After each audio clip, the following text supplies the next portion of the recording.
Asagao Academy, Normal Boots Club. Good day, ladies and gentlemen.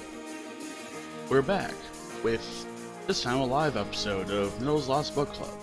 I am Nyttel, and today it's a solo adventure. So you won't be hearing Neko Junkie occasionally popping in and out like last time, as he is at the workings, earning that bread. Where we left off last time, I was a dummy and forgot that when I backed up this game initially, I had some data from the last times I played it. And so this skip button was lit up. So you can skip anything that has already been viewed. Well, I fixed that little problem by clearing the persistent data but keeping the saves intact. So, here we go. And also, let's review what happened last time. Now, Hana arrives at the academy on day 1. Today's the day I finally go to Asagao Academy. Couldn't sleep at all last night. Dad dropped me off at the train station, he held my hand and stroked my hair. Looks like your mother did. He said, but he didn't elaborate. I miss Mom, miss Dad. Oh, he has to be a fresh start. And also, forgive me if my voices are a little bit off. I have only been awake for about a half hour at this point, and actually have a can of coffee here. Yes, coffee. One of those canned Starbucks things. Anyway, it's been about 10, 12, 11 days in game at this point, I think. So we have a few days to get through. Although, honestly, the game divides up by events rather than days, but that's Darza's point. So, the first day that she was there, like the day after she left home, like, she left home on this day. This is day 0. Day 1 is this, where Seems didn't go well yesterday. I think it was rat. I seem to have some a friend of mine. She's so cute. I have her on my side. Popular and kind. After that, ran into a group of boys called Normal Boots Club. They're really popular. Wanted to get with them too. I don't think I'm gonna read the entire diary entries, considering I have so much reading ahead of me anyways today. But yeah, paraphrase. Day 2, Hana befriends a couple of people, and she has ice cream spilled on her by that Paul. Damn it, Paul. Third day, Paul invites Hana to sit with them at lunch, and she sits with all the boys at lunch. She also told PBG she'd go to the soccer game and went on a tour of Gerard and met Patty. And day 4, she ran into Jared, who wanted her to model. It was terrible. Next day, Shane was nice. Hana may or may not have a crush. Day 6, Paul and Jared are arguing in the hallway. Paul is a bleeding heart. Jared is a Jared. Games are fun. Day 7. Day 8, Mai is upset about not being treated equally to Hana, I guess, something of that nature. Day after that, Shane bitches about Hana's hair. Damn it, Shane. Then John wants Hana to be a tree in his play of Romeo and Juliet. A tree. And then Hana has a chance to join the Normal Boots Club. And the day after, Shane wants to teach Hana how to strategize Strategy as always. Maybe she does have a chance. Maybe we do. We do have 2 interment points. We'll figure out what that means later. Will I? Alright, so. I had a couple people. I have a Discord, and I put up a poll there to see what people are interested in. Not really anyone voted. What ended up happening was that people cast votes for Shane. So I think the first route that we're going to tackle is Shane. Shane. Maybe I'll try asking Shane. What? Shane, are you crazy? He, hates your guts. I don't know. I think we'll have a chance. I looked at me steadily. Well, if you're sure, I'm sure it'll work out. Well, go on. What? What? Uh-huh. Go on, get your man. You mean now? Yeah! I hit me on the back and practically shoved me towards the door. As I began to leave, my legs turning to jelly, small pink blobs filled my vision. What? Go! I was tossing cherry blossom petals over my head. Don't get Senpai to notice you. Bye. I beamed at me. Yeah! No time to talk on. This is gonna be your big day. Your main character, unless you mess up real badly, he'll definitely give you an answer. I've messed up a lot, though. Just go! With the final shove, I was out the door. Now, where would I find him? There was only one place to look. My interactions with Shane were something of a routine, usually calming, quiet, punctuated by moments of uncertainty. I knew how to handle those. Now, though, my thoughts were like an incessant display of fireworks. Nothing but smoke was coming to the surface. He was drawing as I entered the room. Hello. What are you drawing? My voice cracked. I cleared my throat, hands fidgeting. You can also kind of hear the pencil scratches in the background. A flower. Oh, that's cool. I was uncomfortable. Shane's eyes narrowed, but at what I wasn't sure.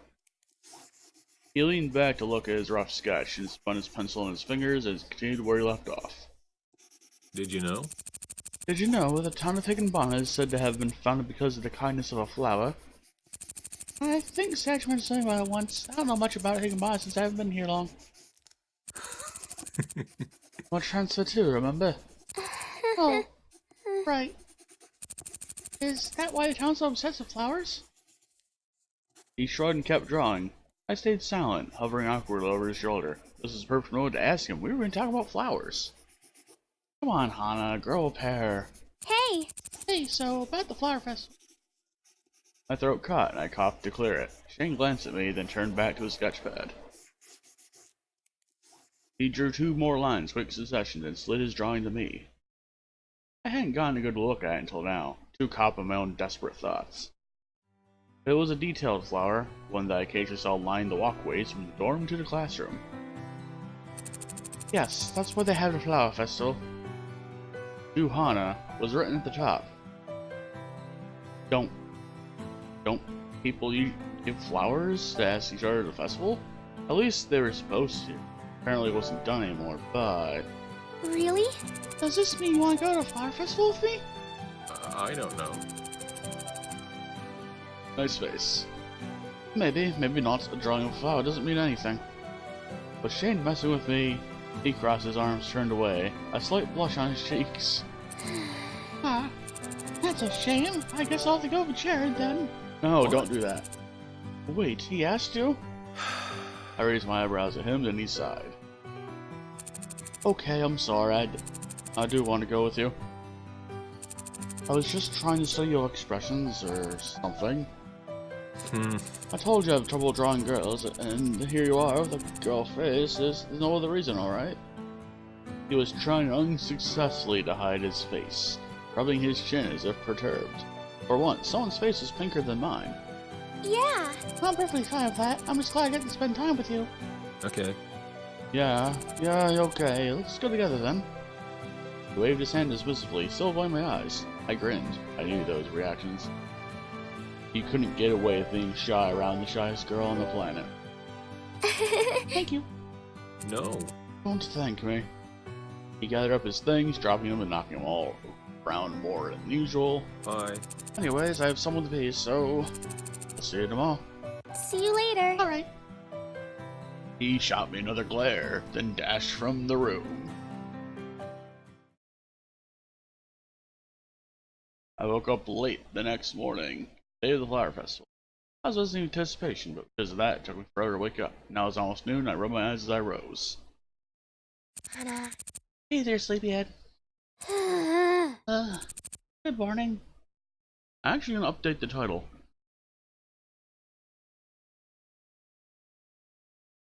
Because there might be some trepidation otherwise. Good morning. You slept even later than I did. That's impressive, Hana. I sat up in bed. Something on the edge of my desk caught my eye. Hey, What's that? I don't know. Oh, that? A letter for you. Came in the mail this morning, so I just said it. I scrambled out of bed and my desk chair, ripping open the letter. Oh, geez, calm down. It's not going anywhere. Turning away from her, I started to read.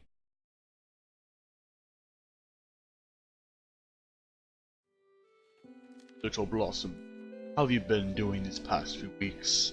I'm sorry I haven't found the time to write. Your pa's been working hard lately. I seem to go right to sleep when I get home. I know things are difficult for you here. I hope you're having a better time where you are now. It isn't the same without you here. I miss your cheeriness, watching TV with you, and most of all your pink hair bobbing around the kitchen. Hana, I know you feel bad about the pressure this must be putting on me, but don't. I do this because I love you. There is nothing I want more in this world than your happiness. I miss you, Hana. Be strong. Your Papa. My hands trembled. Tears filled my eyes. I hadn't written him since arriving at Asagao. Many times today as he had crossed my mind, I just been busy with other things. He must be worried sick, and other things, he was also depressed. I miss my father. I miss my home. I miss helping him. If I wasn't around to cook with him breakfast, he almost never ate. He kept saying it was fine, but he was getting older without Mom there to take care of him. Hana, are you okay? I wiped my eyes on. Yeah, I'm fine. I miss my dad. I picked up a pencil and paper and began to write, trying hard to block out the tears. Eventually, my turn to her own work and let me be. Dad, I'm doing really great here. This has been the best change of my life.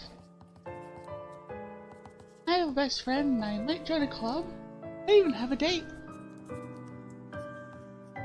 Sacrificed so much to bring me here. I know I hardly gave you any choice with the way things are. I was spoiled and ungrateful. I did what was necessary for me. I miss you so much, but thank you. That was a huge sacrifice. Please eat well and take care of yourself. Remember to glass of water, more than one before bed. For breakfast, our ladies and mate. I'll smiley face on and catch up just like I would if I was. I lived through that, so make sure you do it. I miss you. Tell Mom happy birthday.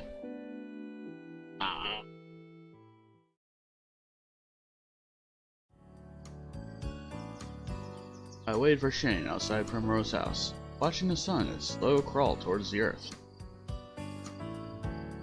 The flower festival is usually a nighttime event, but Shane asked to meet me while it was still light out. I didn't know what to expect or what to do. Even I was completely flabbergasted Shane deigned to say yes to me of all people. Was it possible that he really liked me? That just seemed ridiculous. But would I want him to like it? For some reason I kind of did. Hana! The rare time when Shane says her name aloud. Oh, Shane, you're here. I'm here. You ready to go? Yeah, what are we? Let's go. I'd like to do this before it starts getting dark. Do what? Yeah. Yeah, okay. Well, dates in the dark were kind of intimidating. Wait, was this?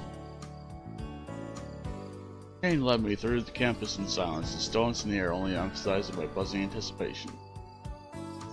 After a few minutes of walking, I glanced at him. He was willing? Then maybe this was a date. My chest tightened and my hands immediately grew clammy. I hadn't believed it was a possibility, with Shane of all people, but I was ready. Well, I would never be ready, but at least I was aware. Oh, nice, aren't they? What? Shane was pointing to the blooming flowers on a nearby tree. Quite pretty during the daytime. I tried to speak, but all that came out was a nervous, high-pitched laugh. Good one, Hana. Good one. Finally, he led me to a bench, motioning me to sit. I complied, smoothing my hair nervously as I did. Looking around, Shane brought me to a deserted part of campus. I gulped.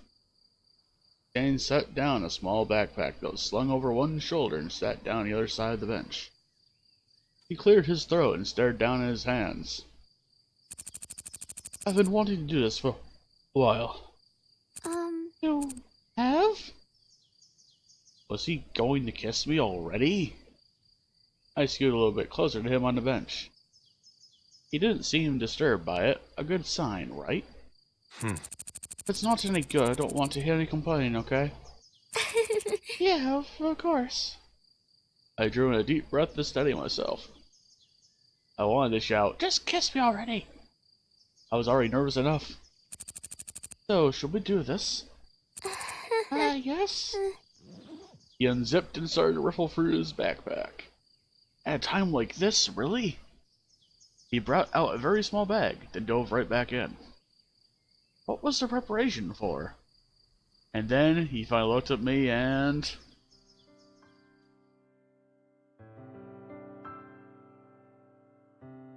pulled a sketchbook out of his backpack. Well, I got one for the friends on Discord.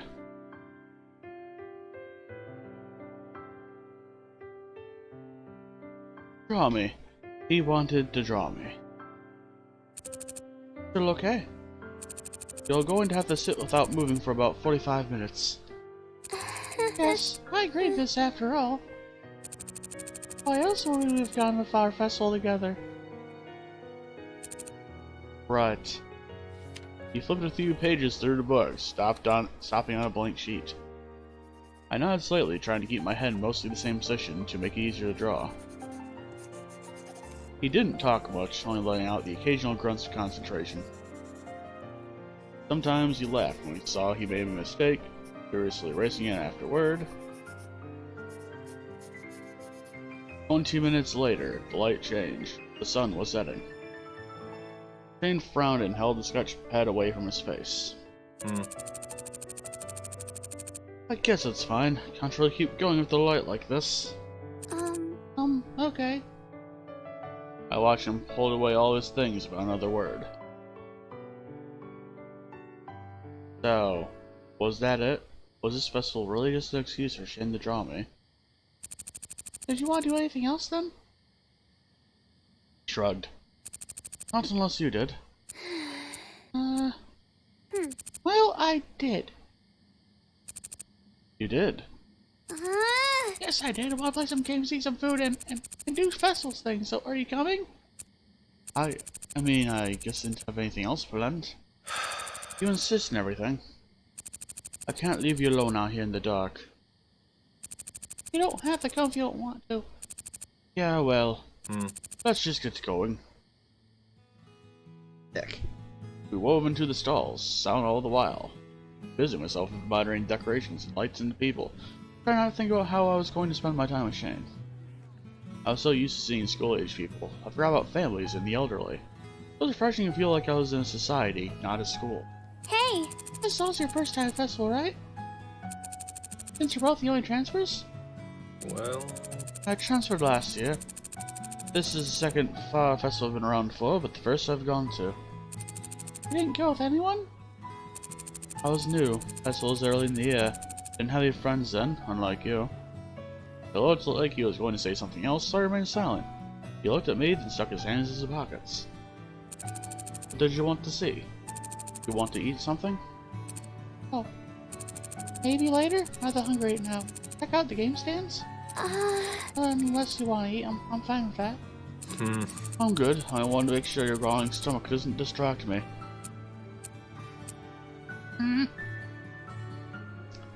The festival was bustling. People walked in every which direction, laughter filling the lantern-lit air.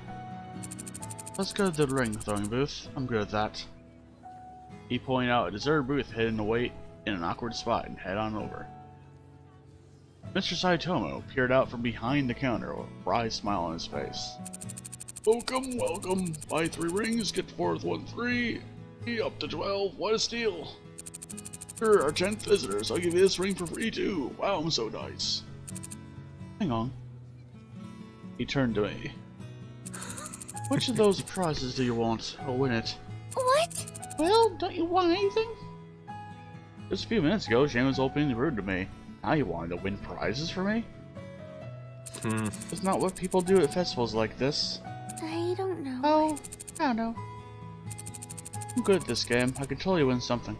Well, Alright. Mr. Saitomo waited patiently for me to make a decision. The walls are covered with cute plushies and other prizes like plastic toys and candy, all just waiting to be won. Hey. How about that stuffed whale? He leaned close to me and pointed out a blue plushie at the back of the stand, one that gave me the ability to squirt water out of its mouth. A plushie that squirts water out of its mouth.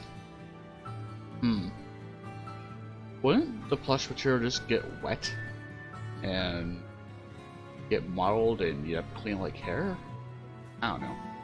It's cool though. Yeah, it's really cute. Yeah. Right, are you ready to watch a pro? As he said that, I had a vivid flashback to when a 5-year-old said the same thing to me. Just like the 5-year-old, Shane seemed like he was trying to act cooler than he really was. Oh, come on. He smiled and paid for some rings to throw. On the first one, he missed completely. Watch a pro, huh? Keep watching. On the second throw, the ring landed perfectly around the bottle farthest away. Mr. Saitomo seemed surprised someone actually won, and he had been there the whole night. He set up a step ladder to get down the whale Shane had won. It's simple, really. Shane looked at me, then handed me a plastic ring. You just have to get the feel for the weight and physics of the ring. The rest is just eyeballing the distance. I have 2 more tries. Want to have a go? If I said no, he'd probably insist. Wouldn't hurt anyways. I shyly accepted the rings from him. Following his advice, I tried to sense the weight of the plastic in my hands. Honestly, it just felt like to me. I couldn't really differentiate it from anything else same size material. Thought I was ready, but when I threw it, it nearly missed the old man. It went nowhere near the bottle I was aiming for. Oops. Do you want to try again? First I told past Shane the whale, who gave it to me with a smile. I clutched it to my chest. It was soft. I can show you how to throw it. He spoke gently, miming the ring throwing action. I couldn't take any more of this. Who was this person? What had he done with Shane? It was time for me to show him a good time. Nope. My answer was simple. I had seen something over Shane's shoulder, all the way on the other side of the festival. I smiled devilishly. No? What's with the face? Yeah. That was your game. Let's go to mine. It was a game I played at many festivals with my dad. He always beat me as a kid, even when he was trying to let me win. One year, I was fed up with losing, so I went to a festival and spent a small fortune honing my skills. Maybe it was all for this moment. Yours? The cork shooting game. I shifted the whale under my right arm and used my other hand to push him forward. No. Hey, I can walk. Hurry it up. I didn't know they had this game here. Are you ready to watch a pro? Man, I knew that was embarrassing. Hiding a giggle underneath my sleeve, I got in line at the cork shooting booth. Shane joined me at my side. I looked back at him. Someone was coming up behind him, a silly smile on their face. When the mysterious person realized I saw them, they put a finger to their lips. Should I say something? Shane looked at me, confused, following my eyes behind him right as person clapped him on the back. Rather hard, I might add. Bloody hell, Walid, what was that for? I was trying to scare you. I can't actually remember his voice, unfortunately. It's been a while since I've seen his stuff. No. Although he's represented as Barog the Game Master on YouTube. Real name is Walid. You did. Now go away. I didn't know you were going to Tana. He waved at me, I returned it. I didn't know you were going by yourself, you fucking loser. I looked at Shane in alarm, but both boys had the biggest smiles on their faces. Huzzah! Did you tell Hana last time we went out with a girl you choked on a piece of candy and almost died? If looks could kill. Hana, I promise it didn't happen. Yeah! It totally did. Ask anyone about it. Hmm. No, you choked on a jawbreaker, then he threw up. Oh, right, it probably was me, since you don't ever go out with girls. Oh. God. Shane turned beet red in an instant and smacked Paul's arm. He merely laughed, shielding himself from further assaults. Did you just come here to insult me? Well... Actually, I was trying to cut in line. Bye. Get out, scum. Shane shoved Walid out of line and he walked away, snickering. I didn't really understand their dynamic. I wasn't going to try to understand. He seemed kind of mean to you. What? What? No way, he's a pretty cool guy. He was insulting you. And that's just how we are, and everything was true. It's your turn. Oh. I scuttled up to the booth, clumsily opening the flat die purse and taking out my money. Are you two playing together? We can do that? Of course. But it'll cost twice as much. Of course. I turned back to Shane, even more excited to play, but he was violently shaking his head. That obviously meant yes. Oh no. Yeah! Yeah, let's do it. Placed my money on the counter, and the worker exchanged it for 2 court guns. Oh no, I've never played this one. Shane hesitantly picked up the gun, staring at the marks on the wall opposite us. I got into position on the stool and scanned the orientation of the targets, calculating the fastest way I could shoot them. And go! That was sudden. Luckily, I was already prepared. My moves were fluid and swift. Shane's course were flying everywhere but their targets. There was no way he could win. My eyes focused on the small white bullseyes in front of me. I could still hear Shane muttering a steady stream of curses under his breath. He's calling one of them Walid. Ugh. Anyway, he was hitting a surprising amount of targets for his first try. I was rather impressed. I hit my last target and set down my gun. The result of 12 seconds left. I was out of practice. I usually finish with 16 to spare. Buzzer rang. Shane put his gun down with a frown. Congratulations, Hana. He said it simply, then rose from his seat. Hey! Don't be upset. Why did you do as well as you did in the first try? Go to saving face. Seriously? Oh, really? I waved to the booth attendant and thanks, and she gave a small smile in return. She probably wanted to get to the next people in line ready for their game. So what's next? I looked up at him, but his attention was elsewhere. They turned to me. Was that really good for a beginner? Yeah! Yeah, you played enough video games to have your hand-eye coordination to translate later life. You even hold a tournament with the other normal boots guys every year. All that practice really adds up. Right. The tournament. In a rush, I remembered he was the one who rejected me from participating. A storm of rocky memories cascaded into my skull. I bit my lip.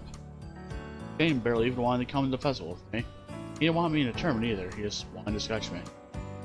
What was I doing out here with him? Ready to head back? Did you get to do everything you wanted? Yeah, I'm fine.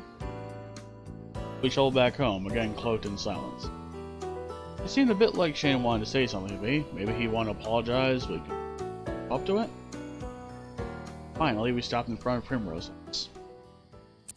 Well, thank you for coming with me. It was fun.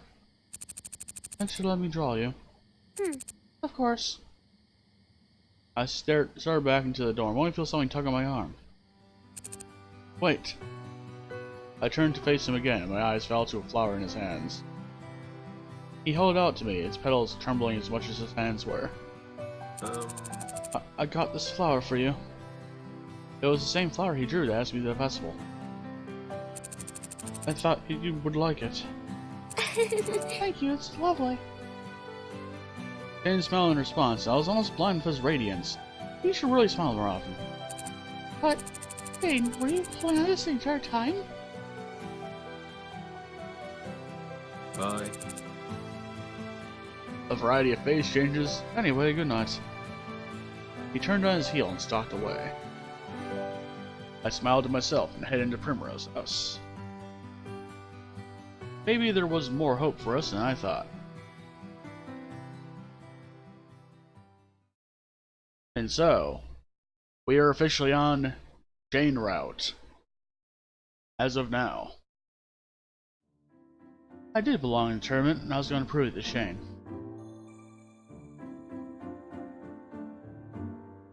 Thanks, Bulldozer, for tuning in, lurking, and such for this book club reading. However well the Flower Festival went, Shane's stance hadn't changed. Theirs believed in me, so why didn't he? John saw my skull firsthand. Maybe it was time to show Shane too. Seeing is believing after all. Gripping my phone tightly, I walked into the classroom. It was empty save for Shane, who was writing at his desk. He looked up at me, then avoided my eyes. It made me instantly second guess why I was in there. My feet felt like they were glued to the ground. What's up? Well, go on. You always have something to show me. Regret. I regret coming in here. What was I gonna do? Just show him how good it was this popular phone game and expect that to work? Everyone played that game. Shane wasn't one to be easily impressed either. You're acting like I'm going to run away. I can't leave when you're blocking the door like that, you know? He made a hand motion for me, gesturing for me to approach and sit down. I did so in the seat next to his, and wiped the sweat off my phone before starting up the game. I deserve being in the tournament, Shane. Do you not believe John? He set his pencil onto his desk. His chair grated against the polished wood, and he shuffled next to me. He exhaled heavily. Okay, I'm willing to see what you can do. I could feel my eyes grow wide. It was a chance I needed. And my face brightening up, a redolent grin appeared on Shane's face as well.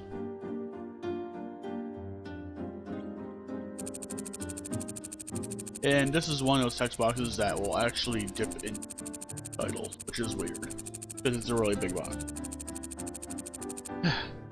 Okay, while it's annoying, I just want to say I've been playing this game since it came out. Of course, it's pretty similar to all other match 3s around, but at least there was enough where I learned to change place how better fit you to capture the game, so.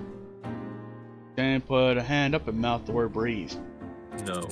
I don't need to know your credentials, Hana. Show me how good you are at the actual game. Okay, well, here I go, I guess. I pressed play. Immediately my fingers were like electricity. It started me off at level 1, but the number quickly climbed and the timer bar began to accelerate faster. Around level 35 began to struggle. Time went down too quickly and I got stressed trying to keep up. High score is no longer a priority. Just staying alive. Still, level 35 was very impressive. Level 39, Shane stopped me. I've seen enough. But I haven't lost yet. It's hard to watch. You're just getting single combos and the game won't end. The tournament is not about how far you can make it. It's purely score-based. Even an intermediate player knows how to focus on score instead of time. Running out of time doesn't matter if you have enough points. There's no point in getting the high levels if you're only getting 4 points every combo. All combo-based games are the same. Pinterest, the gemstone. Burn bright, burn quick. Thought you understood at least the basics. I've seen all I need. You can't be in the tournament representing us like this. Besides, you compete against someone in the tournament, not doing single player. He scooted his chair away. It was the most he'd ever spoken all at once. If he knew so much about match 3s, why wasn't he playing them in the tournament? Okay, that makes sense. I started to leave. There was still a half hour to class, and Shane didn't seem interested in talking anymore. but I couldn't run away without giving myself some kind of hope for the future. Everyone decided that I was competing, whether you like it or not. You weren't the leader of the team. I'll get better, then show John PBG. Shane raised his eyebrows, looking slightly amused at my proposal. I wish you all the best, Hana. I glared at Shane, then stomped out of the room. He would see. I just needed to practice. I sat in a field outside the school, trying to incorporate Shane's tips into my strategy. Changing the fundamentals of my playstyle was harder than I imagined it would be. It was even harder to motivate myself knowing that all this single-player training was almost useless. I never even played the competitive version. In it, there was an entirely new component, solid blocks you couldn't move or break. I wasn't interested or any good at these types of games, so I couldn't practice with her. Reminds me a bit of the Puyo Puyo games. I rolled my eyes. I did, something caught my attention. The back of a distinct yellow jacket. It was Ian. He would definitely know how to play, seeing he was the puzzle representative of the Hidden Blocks team. I softly grabbed my backpack and plopped myself next to him. Hey! Mind helping me practice Doom's Revenge? My brain copied what my body executed and my confidence dwindled. I laughed weakly, trying to ignore my rapidly beating heart. I mean, if you're not doing anything important. Hi. Hi, Anna. Is everything okay? Yeah, I'm fine. You're Doom's Revenge determined, right? Oh, well, replace it for John in the puzzle department. He gave a skeptical smirk in response. You're my opponent, then? I don't know why I gave him the voice of a good pen. You're my opponent, then? Yes, that's correct. If you were a good competitor, you wouldn't help me, but you're a good person. I shrugged instantly, though Ian wasn't so convinced. Yeah! What do you say? I never played the two-player version. I just want to know what it's like. Come on, it took a lot for me to come over here and ask this. Alright. I'll have to warn you, though. I'm very good. There's a reason Hidden Block chose me. I compete in the puzzle category every single year. I don't know how much you'll learn by losing, but I'll joust. Alright. First choice.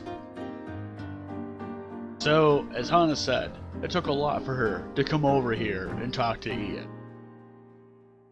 So I feel like just by turning around and being like, maybe another time, that's just going back on that. That's not good strategy. You don't do that shit. So, we came over here to play with him. We might as well carry out. Give me your best. I learn quickly. He put his hands up in defeat. Don't say I didn't warn you. He took his phone out of his pocket and started up the game. Mine was already loaded, so I set up the room. Alright, room name. Oh, I assume it's Hana Rules. And the password? And drills. He raised an eyebrow. The guest. We'll see about that, won't we? I didn't get much time to practice with the tactics Shane mentioned, but it was apparent within the first few moments I wouldn't need them. Right away, Ian set up 4 huge combos. Those cursed unbreakable blocks came right down top while I was preparing. He buried me beneath blocks under a minute of play. It was sad, really. Be quick, Hana. Nobody trying to win will give you enough time to plan out your combos. Didn't said as much. He's helping you? Well, he's good. Almost better than me. Why isn't he the puzzle person then? Ian shrugged. He's better at Mario Kart, what can I say? I felt like there was more to it than that. Can we try it one more time? We don't have to go to class in a few minutes. Please, you're the one that plays this game. Alright, practice, I can't say no. We set up a rematch and Hana Rolls began again. I looked up as the timer counted down and noticed Ian's eyes quickly scanning the screen, preemptively looking for combos. I should have been doing the same. If you remember what I told you, you should be better this time. Ian didn't lift his eyes from his phone, so he couldn't see me nod at him. When my gaze returned to the game, we had already started. My thumbs moved in a flurry in my desperation to catch up. I saw a 4-match right off the bat and swap blocks. Figured out rather quickly that it was a waste of time dealing with the unmatchable blocks locally sent from Ian, but they were rapidly overtaking my screen. I lasted longer this time, but in the end, Ian annihilated me and my poor blocks. I actually struggled for a bit this time. I tried to come up with a retort, but mine was absolutely blank. He stretched out his hand for a handshake and realized he was being sincere. I wet my sweaty palms on my skirt and gripped his hand. Pretty good for having never played competitively before this. He smiled mischievously at me and the bell rang. Bye.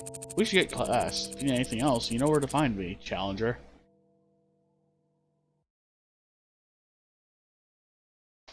It didn't matter what I did. Trophy hunts, high school achievements, video game hypocrites, even some plushies of obscure characters. Nothing interested or impressed Shane. It didn't help that my complete lack of talent in these areas meant that the things I made end up in an ugly mess. What was I supposed to do? Still didn't know Shane that well. But I knew someone who did. I hurried to John's dorm, wasting as little time as possible. What's up? Hey Anna, what's up? Hey. John, I was wondering if I could help me with something. Something Shane related. John, already aroused by his friend's name, began to tap his chin. Do you have any idea what sort of gifts he likes, or if you might need anything? Well, Maybe he's been homesick? He doesn't say it, but it shows. Or just in Grumpy's face. Homesick. I thought of my father's letter tucked under my pillows back in my dorm room. Strain of being surrounded by people so clearly raised with more than I ever had. Poor Shane. huh. Yeah, his appetite, his attitude, even the way he talks, it's all sad. The concern in his words was hidden behind his ever-cheery tone. John turned his attention fully to me, to continue just as cheerily. Keeps talking about wanting a British flag for his dorm. A symbol of his homeland, the banner of his patriotism, Yeah! a mark of his lineage. You know, that sort of... That'd probably be the easiest thing to get him. Well, That could be nice. But I was hoping to give him something a little more creative than that. Hey! Then he should make one for him. He ushered me inside and went over to his desk to retrieve something. He returned with a stack of old gaming magazines and a pair of scissors. Yeah! Let's do this! That scissors didn't have appeared afterward. That was weird. After a short few hours of snipping, we crafted a Union Jack that any grade school teacher would be proud of. After thanking John for his help, I rushed over to Shane's room, eagerness coursing through my veins. I knocked a few times on the front door, but there didn't seem to be any movement or noise coming from inside. I tried again, this time a little more aggressively. Almost instantly, a clamor roared out as if I woke some slumbering beast. Shane opened the door halfway, his body positioned so his blocked vision to the other parts of his room. Hi, are you okay? Did I interrupt anything? I'm fine, don't worry about it. He squinted, staring at the colorful collage tucked under my arm. What are you up to?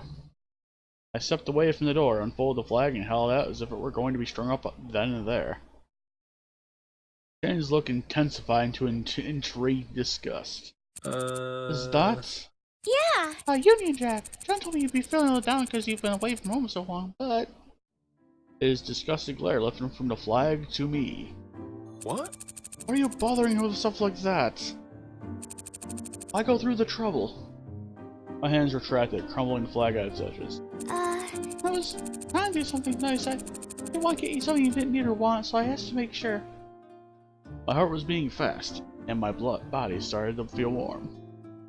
I couldn't let it deter me. I had to stand my ground. This is how Shane was with people. Taking a deep breath, I straightened my arms out to properly show the flag. I made this for you because I wanted to show you what I'm capable of. You don't have to hang it up or anything, but please accept it. Shane stepped out from the doorway, forcing me to step back and turn. He leaned in a bit, inspecting it. English. Then, with a scoff, he took it into his own hands. He held it out like I had, twisting the flag in every which way for a critic's look at it.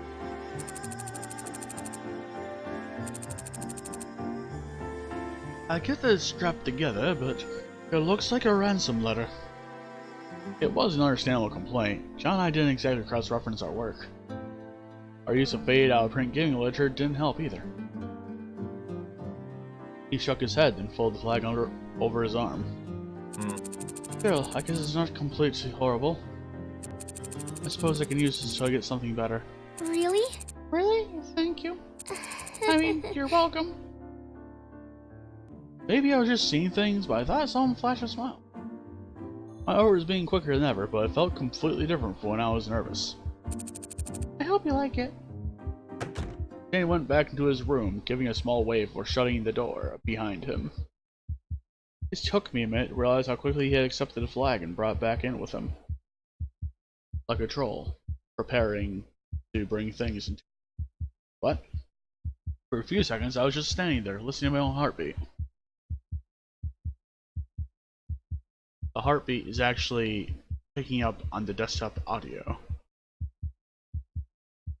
If it weren't for one thing, I doubt I would have known he was still on the other side of the door. It was quiet, but I swear, I know for a fact I heard him say, "Thank you, Hana." The next few days, things proved to be a bit awkward between Shane and me. I thought my gift brought us closer together, but instead he avoided my eyes, was doing his best not to even speak to me. After days of frustration, I decided to change tactics. At the opposite end of the hall, I spotted Shane. The tension still turned to the classroom he was leaving. This was my chance. I quickly made my way towards him, trying not to make it seem like I had some all-important ulterior motive. Hey! Shane!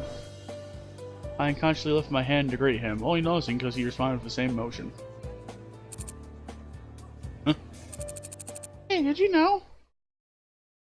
I closed my eyes and prepared my cockneyest accent. Oh no. We've arrived here, folks. In the Ultra System 2 game Kabuto Driver, although you can play most of the game as Takeda Hondo, you need to assume you'll drive a persona in order to deliver finishing blows to particular boss enemies. This being an attribute brought over from the source material's extensive history of dynamic climaxes. Ugh. When I opened my eyes, there was a less entertaining expression on Shane's face. For some reason, the edge of his lips started to visibly tremble. I don't feel confident trying again with this. Hey, Mr. Wavy, you arrived in time just for my horrible pseudo-cockney accent. I don't think I'm gonna do the cockney accent again. That's probably enough, I would say. I figured that was enough embarrassing myself for the day. And now you know I'm sorry, I swear I'll never do that again. Shane's trembling stopped, a warm smirk plastered on his face. Thanks. That was all he said before departing for his next class. Later that day at lunch, Shane had limited how awful school fish and chips were. As I listened, I took the idea away of glee. I would make them for him. Oh no. I never tried fried anything before in my life, but it couldn't be that hard. Luckily, the dorm kitchens were stocked pretty nicely. There was a thick fillet of cod in the back of the fridge, and I pulled it out and cut it up. I remember from frying chicken with my dad that batter was flour and water mainly. As I soaked the fish strips and eggs, slipped out a cookbook to make sure my knowledge was correct. This had to be perfect, and I had enough fish for one try. I followed the recipe, mixing together spices into flour. When the oil was properly heated, I took a slotted spoon and set it out to fry. It was difficult, and I was terrified a drop of oil was going to jump out and hit my face, but finally they were done. I clapped my hands together and flour exploded in the air, dusting my face and hair. He has an apron. As I looked down my fried creation, I smiled. They looked absolutely perfect. I had done everything right for once. Maybe this would make up for my pitiful attempts at cheering Shane up. I wet my hands on the apron and hung it back up for slipping on my uniform jacket. Lunch period was nearly over since I had elected to spend it making this fish. Played up rather messily and she yelled at plastic crap. I ran and Shane was still enough time to try it. To avoid being smited by the tumble gods, I made sure my shoes were tied and there was nothing to trip on. Oh god, there's quite a few of you tuning in for the book club. I made my way to the cafeteria. This would have to be done later. Hey, Oh, there she is.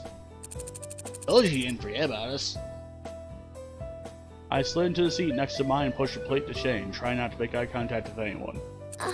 It's fish and chips. Well, without the chips, it's fish. Huh? But why? You complain about the school food, right? I know you're kind of missing home, and I understand. My parents used to make this for me and always cheered me up, so... I unwrapped the plastic wrap for the plate and released the steam. I caught a quick smile from Shane. I was happy to get a glimpse of his elusive Shane smile, patent pending. Oh wow! Oh wow, Hana, they smell really good. Blush hiding behind my fear flowed to the surface. Well, of course, I made enough for everyone to have some. Shane's gotta eat first though, right? Under the watch of the Normal Boots Club, mine and myself, Shane picked up a piece of my creation. Thanks. He took a huge bite, careful at first, and chewed, his face shifting into something more akin to surprise. Whoa, this is actually really good. He stopped suddenly. Silly music is in. Then dropped the fish and began searching desperately for something. When it was not found, he got up and ran out of the cafeteria, coughing on the way. But the fish had to be perfect. I followed the recipe so closely. No one else said a word. I ripped off a piece of fish and chewed it slowly. Immediately, I knew what was wrong. Out ablaze, I fished around my backpack for my water bottle and downed the whole thing in 4 seconds. It's a little spicy. My voice was but a croak. I was too busy trying to hide the uncontrollable tears brimming my eyes. Mine sat, shook a crumb, and ate it. A moment later, they were really feeling it. Dang, I can handle my spicy food better than your average person, but this is something else. He shook his head violently, and Maya's face puckered. This could be a magical girl component, Hana. Wow. How much cayenne did you add? Well, 2 cups. They all looked as if I had killed someone right in front of them. 2 cups? I thought it was a lot. I thought it was a lot too, but that's what the recipe said. That can't be right. 2 teaspoons, maybe. I don't. Oh no, thought everything was right, but obviously it's not. I looked down in defeat, and here thought everything was perfect. 2 cups of cayenne pepper. Jesus. That's a lot of pepper. Now Jared mentioned it, they did look a little red to be fried fish. I think Shane's okay. He ate a lot. Little Spice never killed anyone, Hana. He's fine. I imagine he's just getting some water from the bathroom. Gerard's right. Plus, even if it didn't turn out expected, he should still be thankful he took time to cook for him. Why don't you ever cook me things, huh? I pushed me playfully. You did a nice thing. If he doesn't appreciate it, then you shouldn't appreciate him. Guys? Damn good way to view it. Want me to go talk to him? I shook my head. It's fine. Class about to start anyways. He'll probably be there and I can apologize profusely. I'll assume anyone wants these. I lifted up the plate and offered it around. yay! Oh, me! I wasn't expecting a serious answer, was already getting up to throw them away. What? How'd you possibly want these? You know, variety's like a pinch of cumin in the simmering pot of life. I wasn't buying it. My culinary fairy's gonna be used for good, not evil. I dumped the fish into the trash. What the hell? The thump of them hitting the bottom of the bin went nicely with Maya's English wails. But, you know my recipe now. I'm not condoning food terrorism, but I can't exactly stop you. Maya sprang and hugged me. Yeah! I knew you'd see things my way. Soon, everyone else began cleaning up and putting away their trays. Jane still hadn't come back. I guess I wouldn't see him until later. Cheer up, Hana. He's fine. Gerard paused and squinted at something across the cafeteria. Exactly! Yeah, see? Isn't that him over there? It was hard to see Shane, this angry figure, coming straight towards me. Really? You couldn't win my acceptance, so you tried to kill me. No! No, wasn't like that, I swear. No matter what you try and do, I'm not going to change my mind. Still fuming, he walked over to John and put an arm around his shoulder, the other one clutching his stomach. Tell Miss Shizuka I won't be able to make it. He looked over his shoulder at me. Someone made me nauseous. What? Oh, Mr. Glass, you okay, dude? Besides the fact that I want to expunge my charred organs from my body, yes. This is Asagao Academy. It was a game that was picked up in like 2013-14 area. It was kickstarted. It stars members of the, at the time, normal Boots YouTube community, which is Keyboard Gamer, John Pro Jared at that time, Satchbag, Satchel Drinks, the continued crew of Paul, Nick, and Josh, Gerard, the completionist, and Shane, the one that's behind Digino Gaming. Currently, we are on the Digino Gaming route of Shane. It is a dating sim. It's fairly clean. It is also a little chaotic sometimes, like this. Like he walked off. What is Shane talking about? You guys have some beef? What? What? No, I think he's just hilarious. I looked down at the ground, suddenly very interested in my shoelaces. My food was terrible after all. Hey, don't get so down. We'll try again next time, okay? She clapped me on the back. By now I was more used to my Heimlich. Thanks, let's just get to class. Maybe it'll help me forget. Shane was gone for 2 days. John had to bring him homework and he didn't even come to meals, he was so sick. I was consumed with guilt every second. It was all my fault. Everything. What else could it be? I slouched in my seat, absentmindedly doodling a sad, sick man in my homework. Then I hit me. Ow, what was that for? She was looking at something. Shane was walking through the door, avoiding eye contact with everyone. He promptly slid to his desk and started talking quietly to PBG. I told you he didn't die.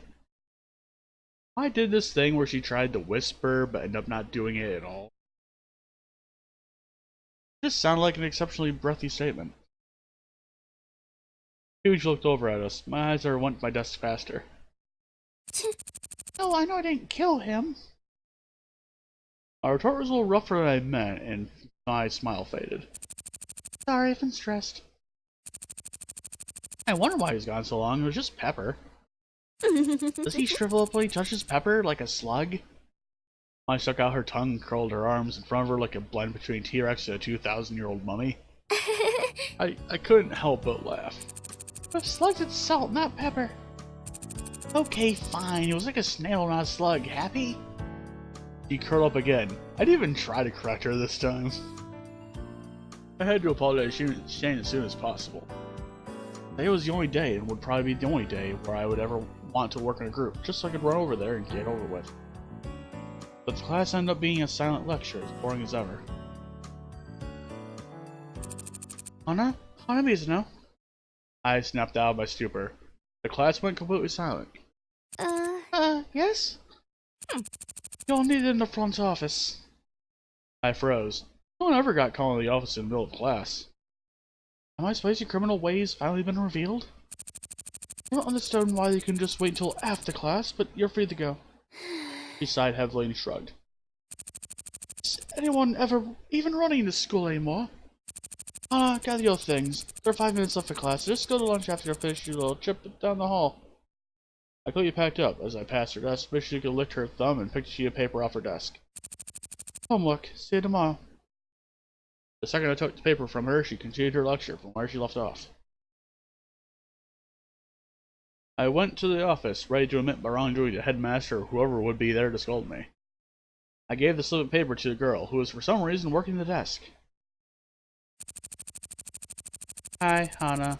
You left your ID card in the library. We need to confirm it was you picking it up. Don't want it to get in the wrong hands. She stopped her sentence on an odd pitch, as if they already were in the wrong hands. I'd like to say a huge weight was lifted on my shoulders, but shame-related guilt sunk all over my head. Aksu held up my ID and examined it, then looked to my face. Scanning. Katsu made an odd beeping noise. Here you are. She handed me my card and signed her name off on the paper. As she did so, she squinted at me. You know, you look familiar to me. I do? Scanning databases. Her eyes shined. I took an uncomfortable step back, wondering whether to run away. A sudden look of realization crossed her face. You are friends of Shane, are you not? Yes, I am. Hi. Katsu shook her head. If you are friends of Shane, then the information should remain classified. What? What? Why? Classified. I huffed angrily, but Katsu didn't seem to notice. You're good to go. Take care of your card and enjoy lunch. I said my thanks and held my ID card between my fingers. A lot of worrying, all for this. Oh well, it was time to go to lunch. I was completely unable to find Shane during lunch. Apparently, despite being in class, his stomach still wasn't completely settled. The smell in the air made him feel nauseous, which meant I didn't have a chance to talk to him. After class, I tried to get to him, but the hustle and bustle of students blocked the way. Shane put on his bag and left the room before I even gotten halfway across. Those were the perks sitting next to the door. He wasn't about to stalk him to his dormitory, so instead mine and I headed to the library to study as planned. As he walked, I held my ID and smiled just like in my picture. Look what I lost. Really? That was it. How disappointing. Don't get mad at me, but I thought it would be funny if I saw you in handcuffs and you pushed to a police car. I had my phone ready to take an HD picture of you and everything. It would have been badass. I looked off into the distance, daydreaming. Well, it's fine with being the target of her felonious fantasies, as long as she didn't try to make me do anything. Oh yeah! He snapped back into reality and grabbed my arms excitedly. Yeah! They're talking about you. What? Who? What? Car boots, right before lunch. As soon as class was over, John started talking to Shane, pretty loudly I might add, about how you liked him. What did they say? What'd Shane say? Come on, Hana. Everyone knows it. You've been doing so many things for him. They're saying the exact same thing. Shane just kept denying it. He didn't say anything else but no. Oh, there he is. He's standing right in front of the library. What am I supposed to do? Say, why is he here? Why? She had vanished. I would receive no help. Shane gave a small wave as I approached. He was waiting for me, right? Hey. Hey. I stopped in front of him. Before you say anything, I just want to say I'm so sorry for making that fish for you. I do really think it turned me out spicy. I've been worried about it nonstop since. I thought I made you real sick. I was supposed to visit you in your dorm, but that didn't go so well last time. I thought I'd just make you angry, and you already were, so... Whoa, okay. First, your fish did not make me sick. Jared gave me his cold. I didn't want to give it to anyone else. Second, it was pepper. It's not gonna kill me. I'm not a snail, what Mai's been saying. And just like that, all my problems were solved. Really? You're really fine? No trouble eating or anything? Yeah. I'm fine. Stopped worrying. Add a little spice to life. He smiled. A real smile. But that's not what I want to talk to you about. I'm in an arts class and we'd have a full portrait done by next week. I was wondering if you'd see my model again? His hands were in his pockets. He wasn't looking at me. Nothing I wasn't used to. I almost instantly agreed just because it was Shane, but my discomfort outweighed my impulse. Well, I don't know. I wasn't the most confident of my looks. Smiling for practice was one thing, but actual portrait we see my whole art class made me wary. It'll only be a few hours. Anyway, anytime you're free. Well... I guess I do kind of owe you for I did. Right? Yeah, you tried to kill me. So you'll do it? I was about to say yes, but then I actually started thinking about it. No! No. I don't owe you anything. Well, Well, I didn't mean it like that. You've been mean to me since I got here. I've tried to do nice things, but it didn't have any effect, did it? You're still mean to me, so why should I do more for you? Oh no, it was a joke. No, I tried to kill you. Why don't you ask some other girl to do it then? Shane was quiet for a few moments, then mumbled an excuse I wasn't in the mood to hear. It's just that. It's a school assignment and you'll have. What about it? It's weird, suspicious? Hmm. Never mind. No, it's never mind. Whatever. And being hosted for 4 viewers by Ivy Play Games. Thank you, Ivy. Gave no chance to respond. Heading to the library, and Maya was eagerly. Hey, what's up? And oh, that's a raid actually. Holy shit. Thanks for the raid, Ivy. Oh god. Ivy plays game. Ah, raid. Is everything right? No, it's not. It is, or maybe it is. You're looking kinda tomatoey. Yes, everything's fine. Let's just study. Oh god. I didn't have any contact with Shane until the next day at lunch. They were serving bacon stuffed turkey wraps. It wasn't the kind of thing you just go for, but beggars can't be choosers. So God. Thank you. For the love. Oh god. Grabbed the tray and went to the back of the line. Second, Shane lined up behind me. He didn't say anything or look at me. Instead, a neon raid happened. Instead, a thick tension throttled the air between us. It was a little much for me to get angry at him after he forgave me for setting his mouth on fire. Maybe I was too quick to anger. Maybe that was unreasonable. And yes, Ivy. Alright. Good to know. And hello, Team Mob. Team Royal here. Wanted to apologize, but don't want to bring it back up. I felt like it would only make things worse. Whoa. Shane sighed behind me, my thoughts trailed back to his offer. Finally for him, the first time was fun, albeit a bit terrifying. But maybe I could put the fear behind me. It was helping with his project after all. Maybe he would actually start trusting me.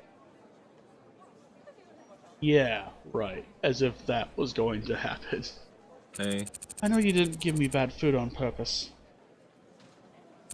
Thank you for doing such a nice thing.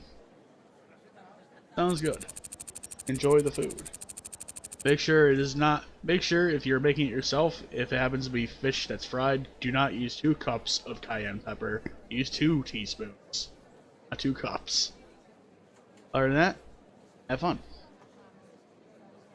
Anyway, I've been wanting to ask you to model for me again ever since the flower festival. I placed my tray under the glass, and a smiling cafeteria worker spooned me some steamed asparagus. Seeing my non-reaction, Shane changed tactics. I know you've peeved at me, and I'm sorry. The turkey wrap was placed on my tray, and after grabbing a glass of chocolate milk, I head for the usual table. Shane grabbed his glass and John to catch up with me. Of course, by divine intervention, we were the first to reach the table. Alone, I was trapped. So, will you model for my project? Well, Anna, at least say something. I looked away. How should I respond? Huh. Alright. Do we say sure, or say it seems like you're just you? This is actually a tough one. Don't actually remember if this matters though. Well, we were thinking of forgiving him anyway. Well, like, if we're considering it. Are we saying sure as an indication that that's what we're doing? I think we'll do that. Shane's eyes lit up. At this rate, Shane and I would end up in a stalemate. I wanted to help him after all. What good would come from me being difficult? So, should I, like, wear makeup or something? Do my hair? I've never done this before. no. Feel fine as you are. Okay. Cool. I guess I'll see you tomorrow morning for class. I had no idea where else we would meet, and since I knew he usually came early, it seemed like the least awkward place, neutral ground. Yes, bring your best face. What's up? Hey guys, what's going on? Nothing, don't worry about it. Paul, Nick, and Josh all joined us at the table, smug smiles on their faces. Nothing, eh? Nothing. For some reason, Paul started laughing. He launched an explanation of some kind, a petition for Shane to do more artwork for his campaign. You did the artwork for Wall's campaign pictures? Of course. Of course, who else would do it? Shane was really good at drawing, if he did those. Suddenly anxiety gripped my heart. Tomorrow morning loomed large before me. I was both thrilled and terrified. I stood in front of the classroom that morning, heart pounding. My hair was freshly washed and as nice as I could make it, my face slightly dusted with makeup before immediately pressed. It was fine. Just a quick portrait. How bad could it be? I reached a trembling hand for the door. Hana! Oh, the second time he says Hana. Shane. Shane, you're here. I am. You are. I am. We are. Hmm. After you. Thank you. I stepped into the classroom, conscious of the stillness in the air. Dust danced in the sunbeams cascading through the windows. Shane shut the door behind him, then walked to his seat. Ready? He gestured to a chair in front of him. Already? We're starting? Did you have something else to do? No, sorry. I crossed to the chair and sat down, stiff as a board. He pulled out a large sketchbook, flipped to a new page, and pulled out a packet of art supplies. He dug through the pencils with a critical eye, occasionally pausing, then shaking his head and moving on. It seemed kind of complicated, not to mention awkward. I had nothing to do but sit there and wait. Just pose naturally. Naturally. Don't bother smiling or anything, keep your body still. Still? I sat up straight, hands on my knees, tried to iron out my expression. The last time Shane drew me, he hadn't been so particular. Stop blushing. I'm trying. Shane sketched a bit on his pad, then glanced at me. I said stop blushing. I can't help it. It's obscuring the lines of your face, I can't concentrate. He's blushing too. We're all blushing. Yeah, well. I spun around in my chair, staring at my desk. Deep breaths, Tom. Deep breath. When I spun around to face him again, Shane was as impassive as me. Stared straight ahead, Shane began to sketch.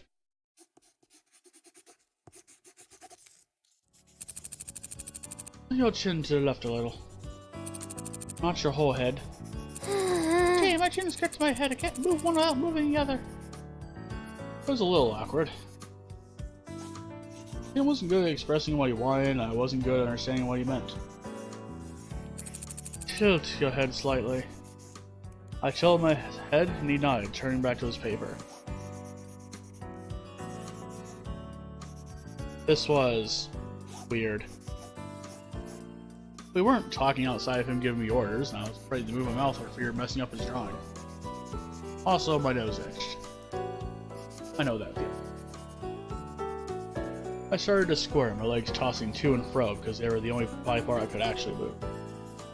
Taking a glance pointed at my legs, and I stopped. When he turned back to his paper, he glanced at me again. I'm not great at this. At drawing? Wait, am I allowed to talk? I already did your mouth, just don't move your head. Easier said than done. I've seen your other work though, you're good. Shane's paintings were up in the hallways along with other students, not to mention a few comic pages he showed me. Portraits need personality to them, with the faces. He put his pencil down, then turned to me. Apparently this information was so important it required a full break of his concentration. I smirked. The Mona Lisa is so expertly painted you can feel the emotion and character of the model. That's why it's a classic. I had no experience of art, but thinking back to the portrait, I nodded. It always seemed kind of boring to me, but that makes sense. Shane glared at me again, but this time it didn't feel so heated. It felt almost affectionate. Your face is good. In the drawing, I mean. It's just, you have so much light to your form, it's hard. He went back to his sketchbook, putting a hand to his chin. Could I try something else? No, this is on me. I've never been good at capturing emotions. Shane looked so troubled, so serious, but the problem made so much sense I almost burst into laughter. I clapped a hand over my mouth, trying to cover my laugh with a severe fake coughing fit. Don't lose your pose. Sorry, spit caught in my throat. Haven't you done purchase before? Yes. That's not what I meant. I desperately wanted to glare at him, but I wasn't supposed to move my face. Instead, I channeled the annoyance into my eyes, trying to come with an imaginary laser. I made a short comic once in England about a girl named Emma, her adventures and the funny things she did. I got some laughs, but I wasn't getting the right feeling. Right feeling? I don't know. I don't know. I thought I would get better at practice. My skills improved, but not the emotion. Before I came here, I lost all motivation. I was about to make a comment, but something in Shane's face made me stop. He seemed pensive or sad. You can move. I'm mostly done. I finally slouched, squishing my face around. It was so nice to be able to move. My muscles felt weird after holding them still for so long. Wait. How long have I been taking me able to move?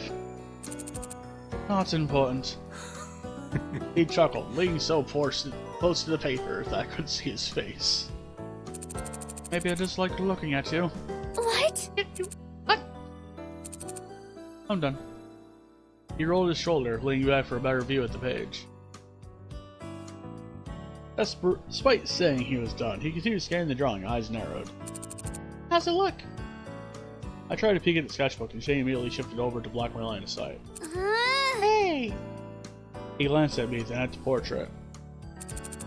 It's not very good. Where's my face? Please, can't I see it?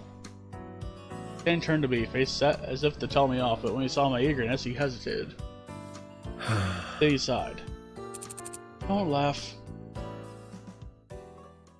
He picked up a sketchbook, held in his hands for a brief second, then turned it to face me. What I saw almost left me breathless. It was me. Of course it was me, I expected that. But this... Shane, this is... I knew Shane was good, but I didn't expect this. Shane's face fell as I tried to figure out some way to describe it. I know the eyes are weird, and I'm thinking of adding more shading. Oh, it's great. Wonderful. A small smile toted at Shane's cheeks. He put up a hand to try to hide it, but it was obvious. Right. Shane. Shane, you're so talented.